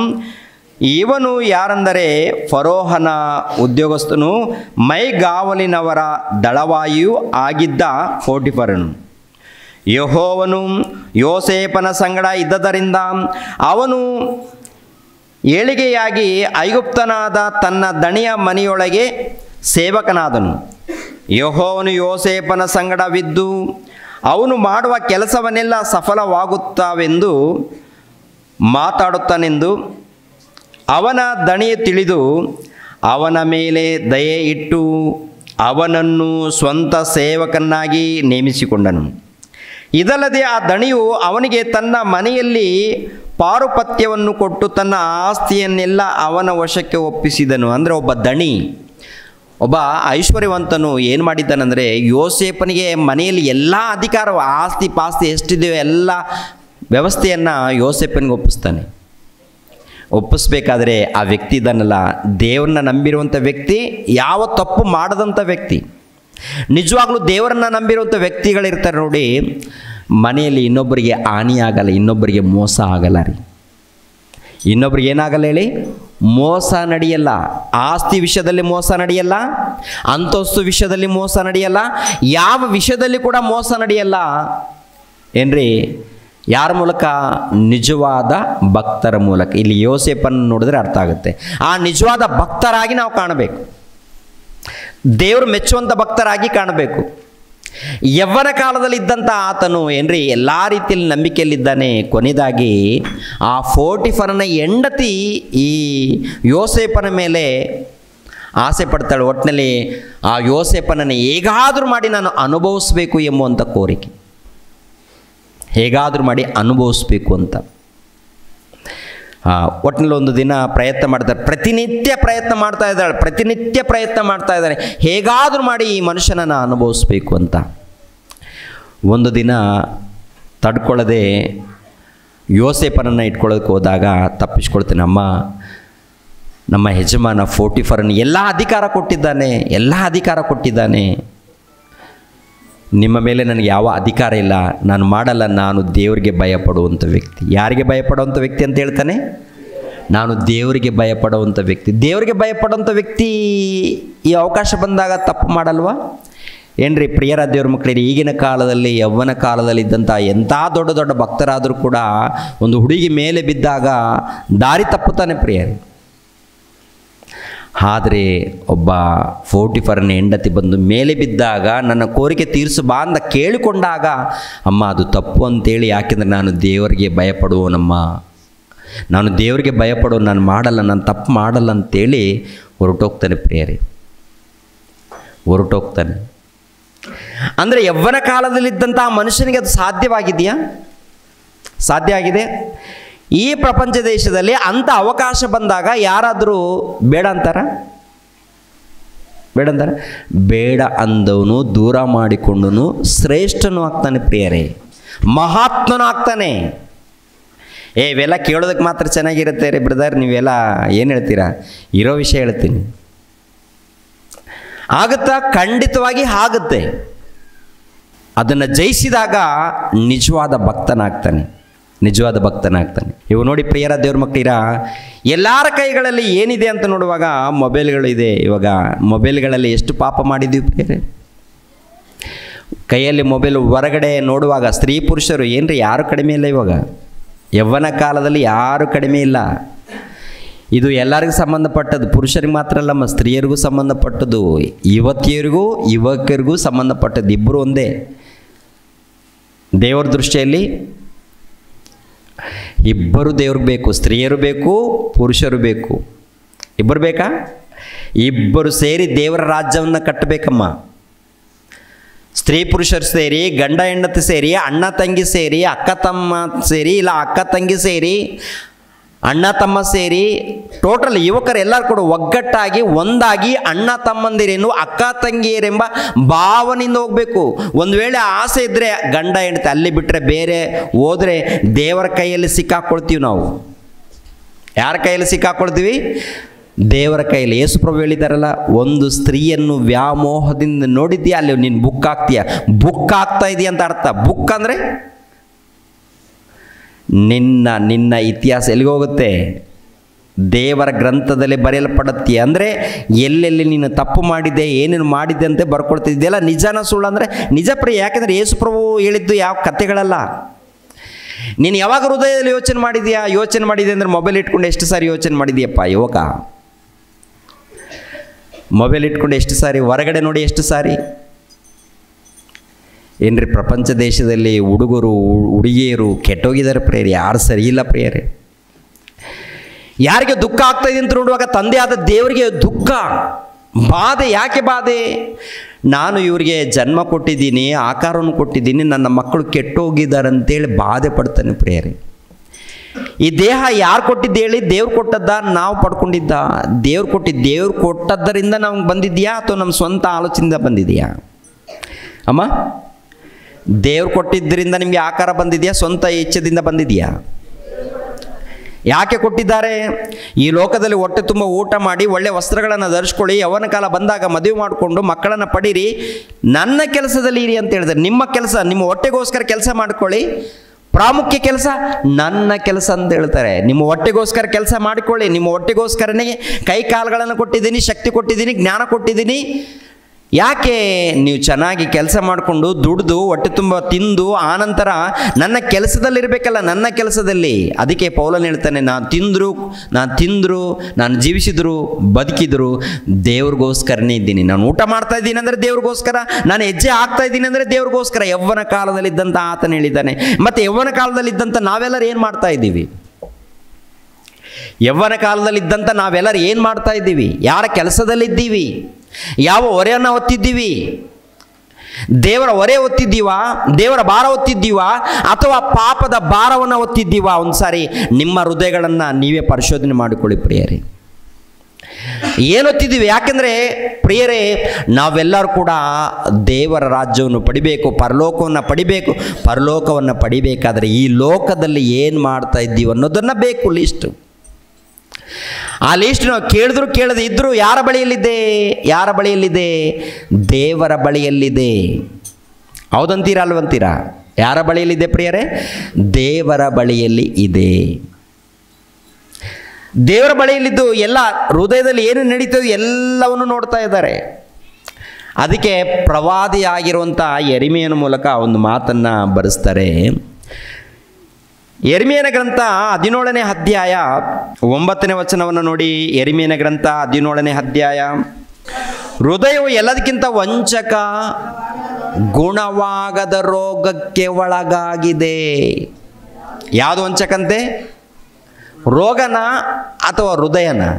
ಈ ಲೋಕದಲ್ಲಿ ಎಷ್ಟೇ ದೊಡ್ಡ ರೋಗ ಬಂದರೂ ಪರವಾಗಿಲ್ಲ, ಅದಕ್ಕೆ ಔಷಧಿ ಇದೆ. ಹೃದಯ ರೋಗಕ್ಕೆ ಒಳಗಾದರೆ ಈ ಹೃದಯಕ್ಕೆ ಔಷಧಿ ಯಾವುದಿದೆ ನೋಡಿ? ಹೃದಯವು ಎಲ್ಲದಕ್ಕಿಂತ ವಂಚಕ, ಗುಣವಾಗದ ರೋಗಕ್ಕೆ ಒಳಗಾಗಿದೆ. ಅದನ್ನು ಯಾರು ತಿಳಿದಾರು? ಯೆಹೋವನಾದ ನಾನು ಪ್ರತಿಯೊಬ್ಬನಿಗೆ ಕರ್ಮಫಲವನ್ನು ಅವನವನ ನಡತೆಗೆ ತಕ್ಕ ಹಾಗೆ ಕೊಡಬೇಕೆಂದು ಹೃದಯವನ್ನು ಪರೀಕ್ಷಿಸುವವನು, ಅಂತರಿಂದ್ರಿಯವನ್ನು ಶೋಧಿಸುವವನಾಗಿದ್ದೇನೆ. ಅಂತರಿಂದ್ರಿಯವನ್ನು, ಹೃದಯವನ್ನು, ಆ ಅಂಗಾಲು ಮೊದಲುಗೊಂಡು ತಲೆಯಲ್ಲಿರುವಂಥ ಕೂದಲವರೆಗೆ ಕೊಟ್ಟವರು ಆತನಾಗಿರುವಾಗ, ಹೃದಯವನ್ನು ಕೊಟ್ಟವರು ಆತನಾಗಿರುವಾಗ ಆ ಹೃದಯವನ್ನು ಶೋಧನೆ ಮಾಡ್ತಾ ಇದ್ದಾನಂತೆ, ಪರಿಶೋಧನೆ ಮಾಡ್ತಾ ಇದ್ದಾನಂತೆ. ಹೃದಯ ನಿಮ್ಗೆ ಗೊತ್ತಾ? ಹೃದಯದಲ್ಲಿ ಏನು ನಡೀತಾ ಇದೆ ಗೊತ್ತಾ? ಯುವತಿಯರೇ, ಯುವಕರೇ, ಆಲೋಚನೆ ಮಾಡಿ. ಈ ಹೃದಯದಲ್ಲಿ ಲಕ್ಷಾನುಗಟ್ಟಲೆ ಆಲೋಚನೆಗಳು, ಎಷ್ಟೋ ಆಲೋಚನೆಗಳು. ಏನು ಆಲೋಚನೆಗಳಂದರೆ ಶರೀರ ಕೋರಿಕೆಗಳನ್ನು ತೀರಿಸಿಕೊಳ್ಳುವಂಥ ಆಲೋಚನೆಗಳು ಹುಟ್ಟುತ್ತಾ ಇದೆಯಾ? ಅಥವಾ ದೇವರ ಸೇವೆ ಮಾಡೋಣ, ನಿತ್ಯ ಲೋಕವನ್ನು ಪಡ್ಕೊಳ್ಳೋಣ ಎಂಬ ಆಲೋಚನೆ ಹುಟ್ಟುತ್ತಾ ಇದೆಯಾ? ಹೇಳಿ ಪ್ರಿಯರೇ, ಯಾವ ಆಲೋಚನೆ ಹುಟ್ಟುತ್ತಾ ಇದೆ?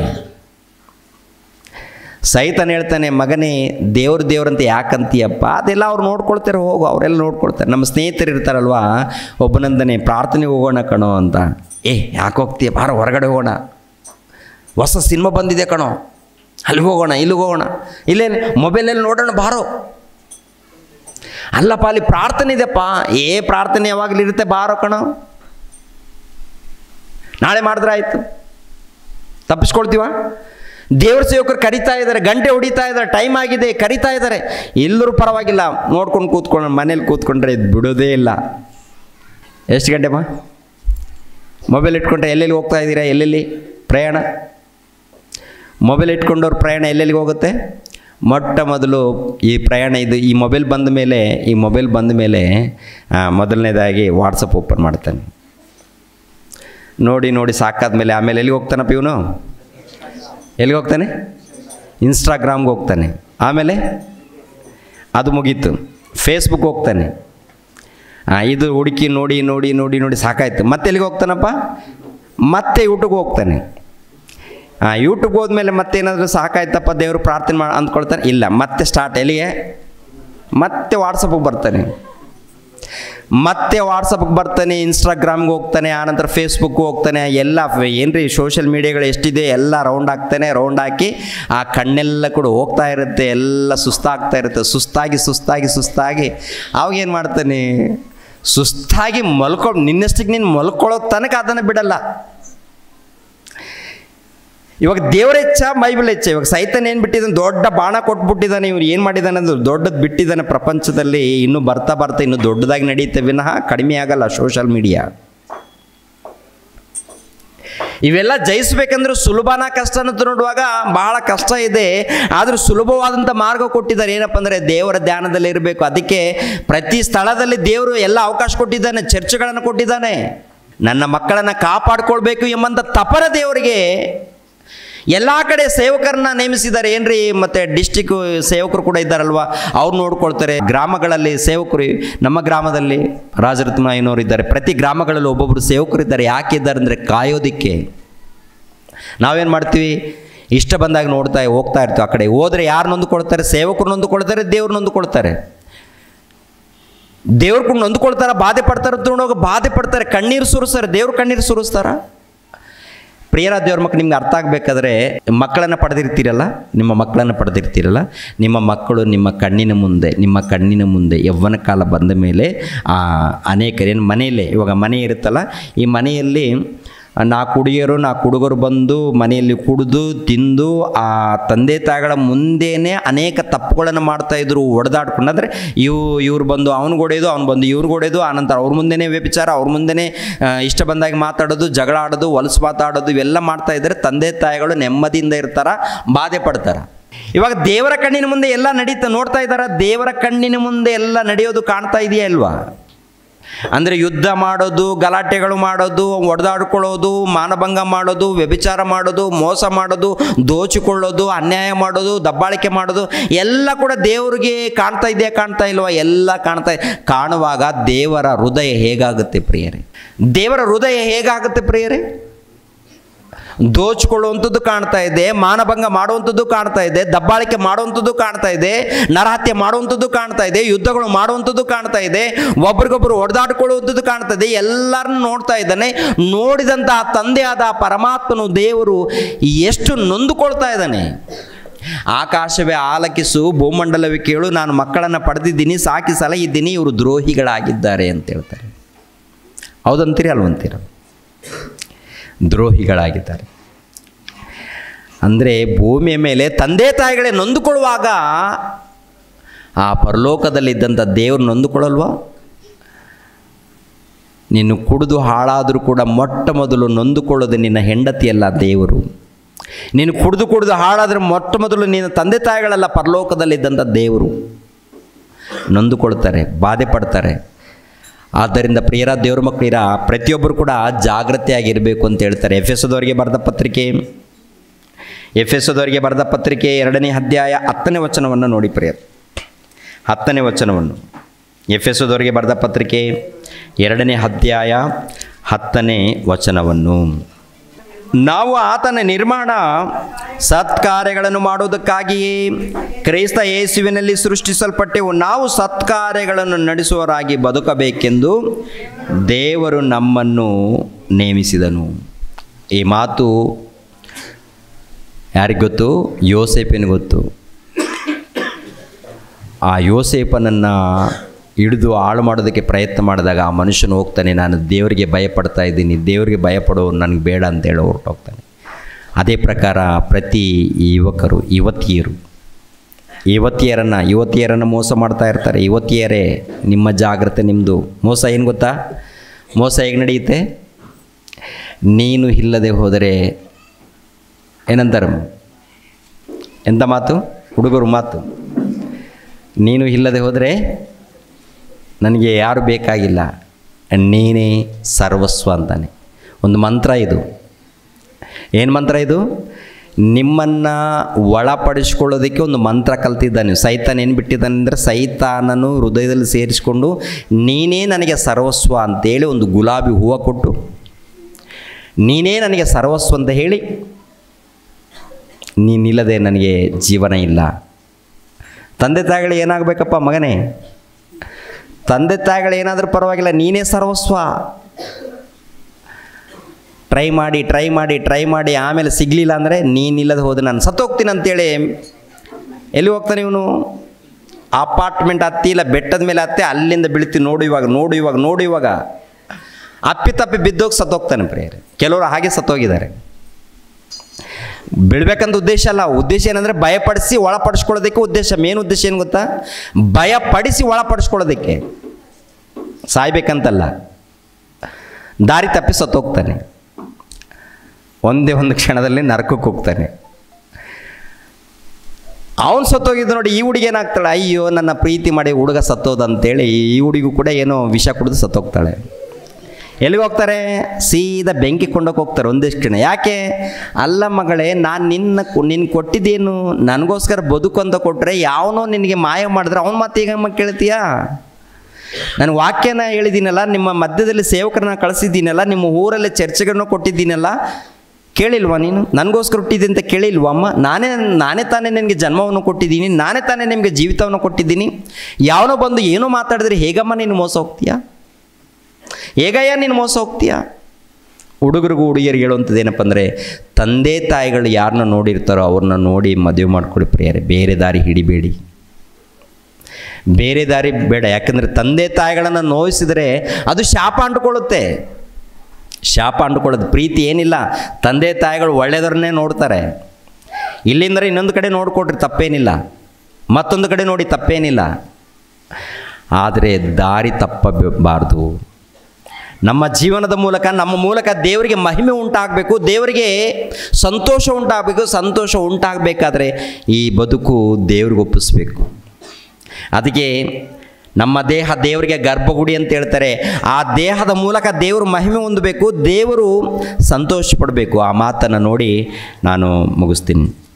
ಕೊರಿಂಥದವರಿಗೆ ಬರೆದ ಮೊದಲನೇ ಪತ್ರಿಕೆ 6ನೇ ಅಧ್ಯಾಯ 19ನೇ ವಚನ 20ನೇ ವಚನ ಪ್ರಿಯರೇ. 6, 19, 20.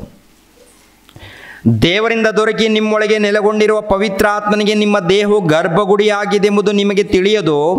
ನೀವು ನಿಮ್ಮ ಸ್ವಂತ ಸೊತ್ತಲ್ಲ, ನೀವು ಕ್ರಯಕ್ಕೆ ಕೊಳ್ಳಲ್ಪಟ್ಟವರು. ಆದ ಕಾರಣ ನಿಮ್ಮ ದೇಹದಲ್ಲಿ ದೇವರ ಪ್ರಭಾವವನ್ನು ಪ್ರಕಾಶಪಡಿಸಿರಿ.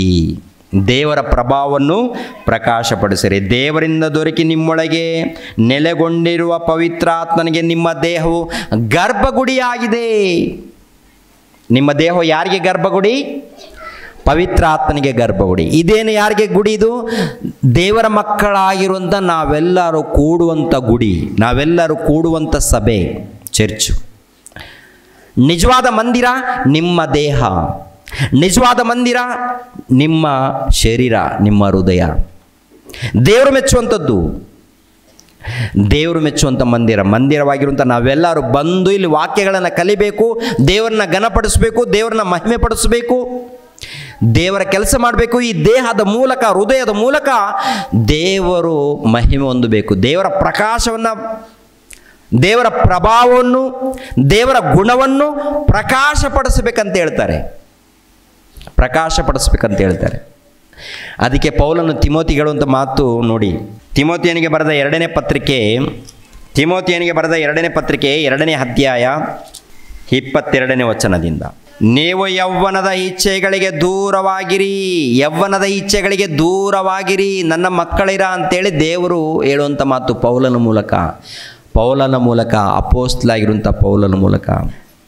ಏನಪ್ಪ? ನೀವು ಯೌವನದ ಇಚ್ಛೆಗಳಿಗೆ ದೂರವಾಗಿರು, ನೀತಿ, ವಿಶ್ವಾಸ, ಪ್ರೀತಿ ಮತ್ತು ಸಮಾಧಾನವನ್ನು ಸಂಪಾದಿಸುವುದಕ್ಕೆ ಶುದ್ಧ ಹೃದಯವುಳ್ಳವರಾಗಿ ಕರ್ತನನ್ನು ಬೇಡಿಕೊಳ್ಳುವರ ಸಂಗಡ ಪ್ರಯಾಸ ಪಡು. ತಿಮೋತಿ ಹೇಳ್ತಾ ಇದ್ದಾನೆ ಪೌಲನು. ತಿಮೋತಿಯನೇ ಯೌವನದ ಇಚ್ಛೆಯನ್ನು ಏನು ಮಾಡ್ತೀಯಾ? ಯೌವನದ ಇಚ್ಛೆಗಳಿಗೆ ದೂರವಾಗಿರು ತಿಮೋತಿಯನೇ, ನನ್ನ ಮಗನೇ. ಅಂದರೆ ತಿಮೋತಿ ದೇವರ ಸೇವೆಯಲ್ಲಿ ಭಕ್ತಿಯಲ್ಲಿದ್ದಾನೆ. ಆ ಭಕ್ತಿಯಲ್ಲಿದ್ದಂಥ ತಿಮೋತಿ ಯೌವನ ಕಾಲದಲ್ಲಿದ್ದಾನೆ. ಯೌವನ ಕಾಲದಲ್ಲಿದ್ದಂಥ ಆತನನ್ನು ಕುರಿತು ಹೇಳುವಂಥ ಮಾತಿನಂತೂ ನೋಡುವಾಗ, ಯೌವನ ಕಾಲದಲ್ಲಿದ್ದಂಥ ತಿಮೋತಿ ನನ್ನ ಮಾತನ್ನು ಕೇಳು, ಯೌವನದ ಇಚ್ಛೆಗಳಿಗೆ ಒಳಪಡಬೇಡ.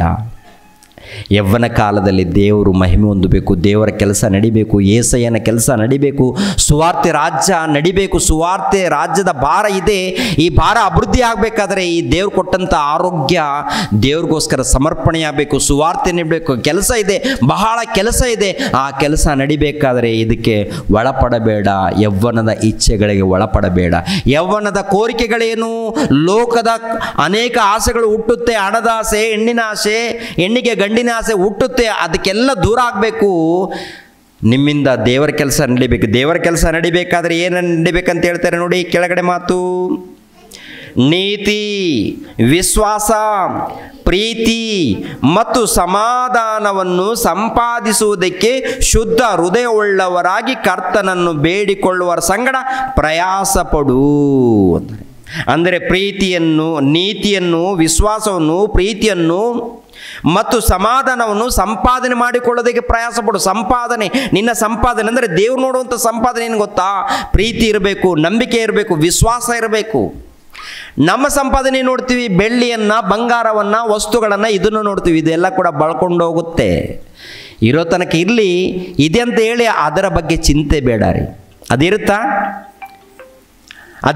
ಇರಲಿ, ಆದರೆ ಅದರ ಬಗ್ಗೆ ಚಿಂತೆ ಬೇಡ, ಅದರ ಬಗ್ಗೆ ಯೋಚನೆ ಬೇಡ.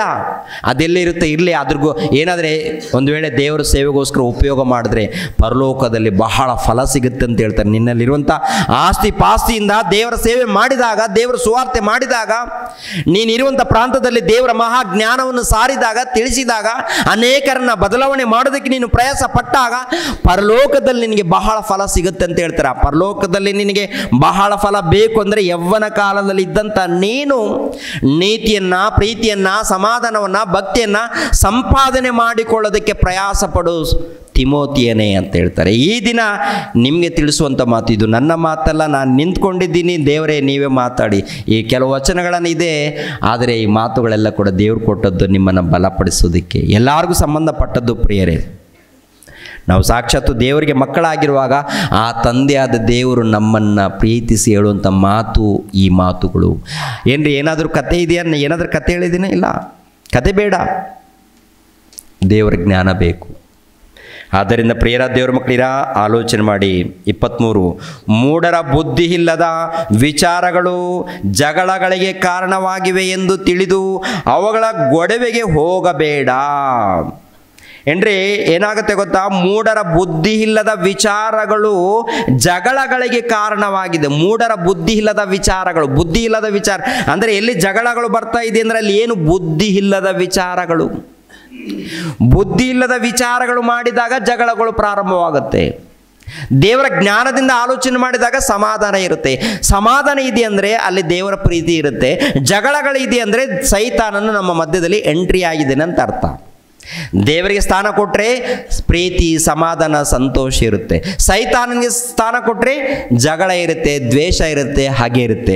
ಯೌವನ ಕಾಲದಲ್ಲಿ ನಾವೆಲ್ಲರೂ ಕೂಡ ಹೇಗೆ ಇದ್ದೀವಿ? ಯೌವನ ಕಾಲದಲ್ಲಿ ನಾವೆಲ್ಲರೂ ಕೂಡ ಹೇಗೆ ಇದ್ದೀವಿ? ಇನ್ನೊಬ್ಬರನ್ನ ಕಾಪಾಡುವಂಥ ಸ್ಥಿತಿಯಲ್ಲಿ ಇದ್ದೀವಾ? ಇನ್ನೊಬ್ಬರನ್ನ ಒಳ್ಳೆ ದಾರಿಯಲ್ಲಿ ನಡೆಸೋದಂಥ ಸ್ಥಿತಿಯಲ್ಲಿ ಇದ್ದೀವಾ? ಇನ್ನೊಬ್ಬರನ್ನ ಒಳ್ಳೆ ರೀತಿಯಲ್ಲಿ ಪ್ರಾರ್ಥನೆಯಲ್ಲಿ ನೆನೆಸ್ಕೊಳ್ತಾ ಇದ್ದೀವಾ? ದೇವರನ್ನ ಘನಪಡಿಸ್ತಾ ಇದ್ದೀವಾ? ಮಹಿಮೆ ಪಡಿಸ್ತಾ ಇದ್ದೀವಾ? ಸ್ವಾರ್ಥ ಕೆಲಸ ಮಾಡ್ತಾ ಇದ್ದೀವಾ? ಸೇವಕರಿಗೆ ಸಪೋರ್ಟ್ ಆಗಿ ನಿಂತಿದ್ದೀವಾ? ಸೇವಕರಿಗೆ ಬೆನ್ನೆಲುಬಾಗಿ ನಿಂತಿದ್ದೀವಾ? ಸಭೆಯನ್ನು ಅಭಿವೃದ್ಧಿ ಮಾಡ್ತಾ ಇದ್ದೀವಾ? ಸಭೆಯನ್ನು ಕಾಪಾಡಿಕೊಳ್ತಾ ಇದ್ದೀವಾ? ನೋಡಿಕೊಳ್ಬೇಕು. ಯಾಕೆಂದರೆ ಸಭೆಯನ್ನು ಮೊಟ್ಟ ಮೊದಲು ನಮ್ಮ ಕುಟುಂಬವನ್ನು ಕಾಪಾಡಿಕೊಳ್ಬೇಕು, ನಮ್ಮ ಆತ್ಮವನ್ನು ಕಾಪಾಡಿಕೊಳ್ಬೇಕು, ಕುಟುಂಬದಲ್ಲಿದ್ದಂಥ ತಂದೆ ತಾಯಿಗಳನ್ನ ಎಲ್ಲರನ್ನ ಕಾಪಾಡಿಕೊಳ್ಬೇಕು, ಸಭೆಯಲ್ಲಿದ್ದಂಥ ಪ್ರತಿಯೊಬ್ಬರನ್ನ ಕಾಪಾಡಿಕೊಳ್ಳುವಂಥ ಜವಾಬ್ದಾರಿ ಪ್ರತಿ ಯುವಕರಿಗೆ ಯುವತಿಯರಿಗಿರುತ್ತೆ. ಅದನ್ನು ಬಿಟ್ಟು ಹೊರಗಡೆ ಬೇರೆ ಕೆಲಸದಲ್ಲಿ ಇದ್ದೀವಿ ಅಂದರೆ ನಮ್ಮ ಮೇಲೆ ಸೈತಾನನ ಕಣ್ಣಿದೆ. ಸೈತಾನ್ ನಮ್ಮನ್ನು ಬಳಸ್ಕೊಳ್ತಾನೆ. ಸೈತಾನಿಗೆ ಜಾಗ ಕೊಡಬೇಡಿ, ದೇವರಿಗೆ ಜಾಗ ಕೊಡಿ. ದೇವರ ಕೆಲಸದಲ್ಲಿ ಅಭಿವೃದ್ಧಿಯಾಗಿ ಇಂಥ ಜ್ಞಾನವನ್ನು ದೇವರು ಕೊಟ್ಟಿದ್ದಾರೆ. ಪ್ರಿಯರ ದೇವ್ರ ಮಕ್ಕಳಿರ ಪ್ರಯಾಸ ಪಡಿ ಪ್ರಿಯರೇ, ಕಲ್ತ್ಕೊಳ್ಳಿ. ಓಕೆನಾ? ದೇವರ ಸೇವೆ, ದೇವರ ಧ್ಯಾನದಲ್ಲಿರಿ. ಯಾವಾಗಲೂ ದೇವರ ಧ್ಯಾನದಲ್ಲಿರಿ. ನಿಮ್ಮ ಕೆಲಸ ಏನಿದೆ ಆ ಕೆಲಸ ಮಾಡ್ಕೊಳ್ಳಿ. ಒಟ್ಟಿಗೆ ಏನು ಸಂಪಾದನೆ ಮಾಡ್ಕೊಳ್ಬೇಕು ಸಂಪಾದನೆ ಮಾಡ್ಕೊಳ್ಳಿ. ಒಳ್ಳೆ ವಸ್ತ್ರಗಳನ್ನು ಧರಿಸ್ಕೊಳ್ಳಿ, ತಪ್ಪೇನಿಲ್ಲ. ಆದರೆ ನಮ್ಮ ಮೂಲಕ ಇನ್ನೊಬ್ಬರು ಭಕ್ತಿ ಕಲಿಬೇಕು. ನಮ್ಮ ಮೂಲಕ ಇನ್ನೊಬ್ಬರು ಒಳ್ಳೆಯದನ್ನೇ ಕಲಿಬೇಕು, ಕೆಟ್ಟದ್ದು ಕಲಿಬಾರ್ದು. ನಮ್ಮ ಪ್ರವರ್ತನೆ ಮೂಲಕ ಇನ್ನೊಬ್ಬರಿಗೆ ಸಮಾಧಾನ ಉಂಟಾಗಬೇಕು. ಆ ರೀತಿ ನಾವೆಲ್ಲರಿರಬೇಕು. ಎಲ್ಲರೂ ಎದ್ದು ನಿಂತ್ಕೊಳ್ಳಿ, ಪ್ರಾರ್ಥನೆ ಮಾಡಿ ನಾನು ಮುಗಿಸ್ತಾ ಇದ್ದೀನಿ ಪ್ರಿಯರೇ. ನಮ್ಮನ್ನು ಬಹಳವಾಗಿ ಪ್ರೀತಿಸುವಂಥ ನಮ್ಮ ತಂದೆಯಾದ ದೇವರೇ, ವಂದನೆಗಳು, ಸ್ತೋತ್ರಗಳು ತಂದೆ. ನಿಮ್ಮ ಮಾತುಗಳನ್ನು ಇದ್ದ ಹಾಗೆ ಸಾರಿದ್ದೀನಿ. ಈ ಹೊಸಳ್ಳಿ ಗ್ರಾಮದಲ್ಲಿ ಇದ್ದಂಥ ಎಲ್ಲ ನಿಮ್ಮ ಮಕ್ಕಳು ತಂದೆ ಕಷ್ಟಪಟ್ಟು ಈ ಒಂದು ಸಭೆಯನ್ನು ಏರ್ಪಾಡು ಮಾಡಿದ್ದಾರೆ ತಂದೆ, ಕೆಲಸ ಮಾಡ್ತಾ ಇದ್ದಾರೆ ತಂದೆ. ಈ ಒಂದು ಕಾರ್ಯಕ್ರಮದ ನಿಮಿತ್ತವಾಗಿ ನಿಮ್ಮ ಸೇವಕರಾಗಿರುವಂಥ ರಾಜರತ್ನಂರವರು ಬೆನ್ನೆಲುಬಾಗಿ ನಿಂತಿದ್ದಾರೆ. ಎಲ್ಲರನ್ನು ಪ್ರೋತ್ಸಾಹ ಕೊಟ್ಟು ಕಾರ್ಯಕ್ರಮ ಮಾಡೋಣ ಅಂತೇಳಿ ಪ್ರಯಾಸ ಪಡ್ತಾ ಇದ್ದಾರೆ. ಎಲ್ಲ ಯುವಕರನ್ನು ಯುವತಿಯರನ್ನು ನಡೆಸ್ತಾ ಇದ್ದಾರೆ. ಅದೇ ರೀತಿಯಲ್ಲಿ ಸಹಕಾರಿಗಳಾಗಿ ಕೆಲವರಿದ್ದಾರೆ. ಅದೇ ರೀತಿಯಲ್ಲಿ ಅವರೆಲ್ಲರನ್ನೂ ಆಶೀರ್ವದಿಸಿ, ಈ ಗ್ರಾಮದಲ್ಲಿದ್ದಂಥ ಹಿರಿಯರನ್ನು, ಯುವಕರನ್ನು, ಯುವತಿಯರನ್ನು ಪ್ರತಿಯೊಬ್ಬರನ್ನು ಆಶೀರ್ವದಿಸಿ, ಪ್ರತಿಯೊಬ್ಬರನ್ನು ಬಲಪಡಿಸಿ ತಂದೆಯ ದೇವರೇ, ಆತ್ಮಿಕ ಜ್ಞಾನವನ್ನು ಇನ್ನೂ ಹೆಚ್ಚಾಗಿ ಕಲಿಯುವಂತೆ, ಈ ಲೋಕದಲ್ಲಿ ಜ್ಞಾನಿಗಳು ಭಕ್ತರಾಗಿ ಜೀವಿಸುವಂತೆ ಸಹಾಯ ಮಾಡಿ. ಇನ್ನೊಬ್ಬರಿಗೆ ರಕ್ಷಣೆ ಮಾರ್ಗವನ್ನು ತೋರಿಸುವಂತೆ ಸಹಾಯ ಮಾಡಿ. ಎಲ್ಲರ ಮಧ್ಯದಲ್ಲಿ ಶಾಂತಿ, ಸಮಾಧಾನ, ನೆಮ್ಮದಿಯನ್ನು ದಯಪಾಲಿಸಿ. ಯೇಸು ಪವಿತ್ರ ನಾಮದಲ್ಲಿ ಬೇಡ್ತಾ ಇದ್ದೀನಪ್ಪ ತಂದೆಯೇ, ಆಮೇನ್. ರಕ್ಷಕನಾದ ಯೇಸು ಕ್ರಿಸ್ತರ ನಾಮದಲ್ಲಿ ಆತ್ಮೀಯರೆಲ್ಲರಿಗೂ ಹೃತ್ಪೂರ್ವಕ ವಂದನೆಗಳನ್ನು ತಿಳಿಸ್ತಾ ಇದ್ದೇನೆ. ದೇವರ ಸೇವೆ ನಿಮಿತ್ತವಾಗಿ ಪ್ರಾರ್ಥಿಸಿರಿ ಹಾಗೂ ದೇವರ ಸೇವೆಯಲ್ಲಿ ಭಾಗಿಗಳು ಆಗಿ. ಪ್ರತಿಯೊಬ್ಬನು ತನ್ನ ತನ್ನ ಹೃದಯದಲ್ಲಿ ನಿರ್ಣಯಿಸಿಕೊಂಡ ಪ್ರಕಾರ ಕೊಡಲಿ. ದುಃಖದಿಂದಾಗಲಿ ಬಲಾತ್ಕಾರದಿಂದಾಗಲಿ ಯಾರೂ ಕೊಡಬಾರದು. ಯಾಕೆಂದರೆ ಸಂತೋಷವಾಗಿ ಕೊಡುವವನ ಮೇಲೆ ದೇವರಿಗೆ ಪ್ರೀತಿಯುಂಟು. 2 ಕೊರಿಂಥದವರಿಗೆ ಬರೆದ ಪತ್ರಿಕೆ 9ನೇ ಅಧ್ಯಾಯ 7ನೇ ವಚನ.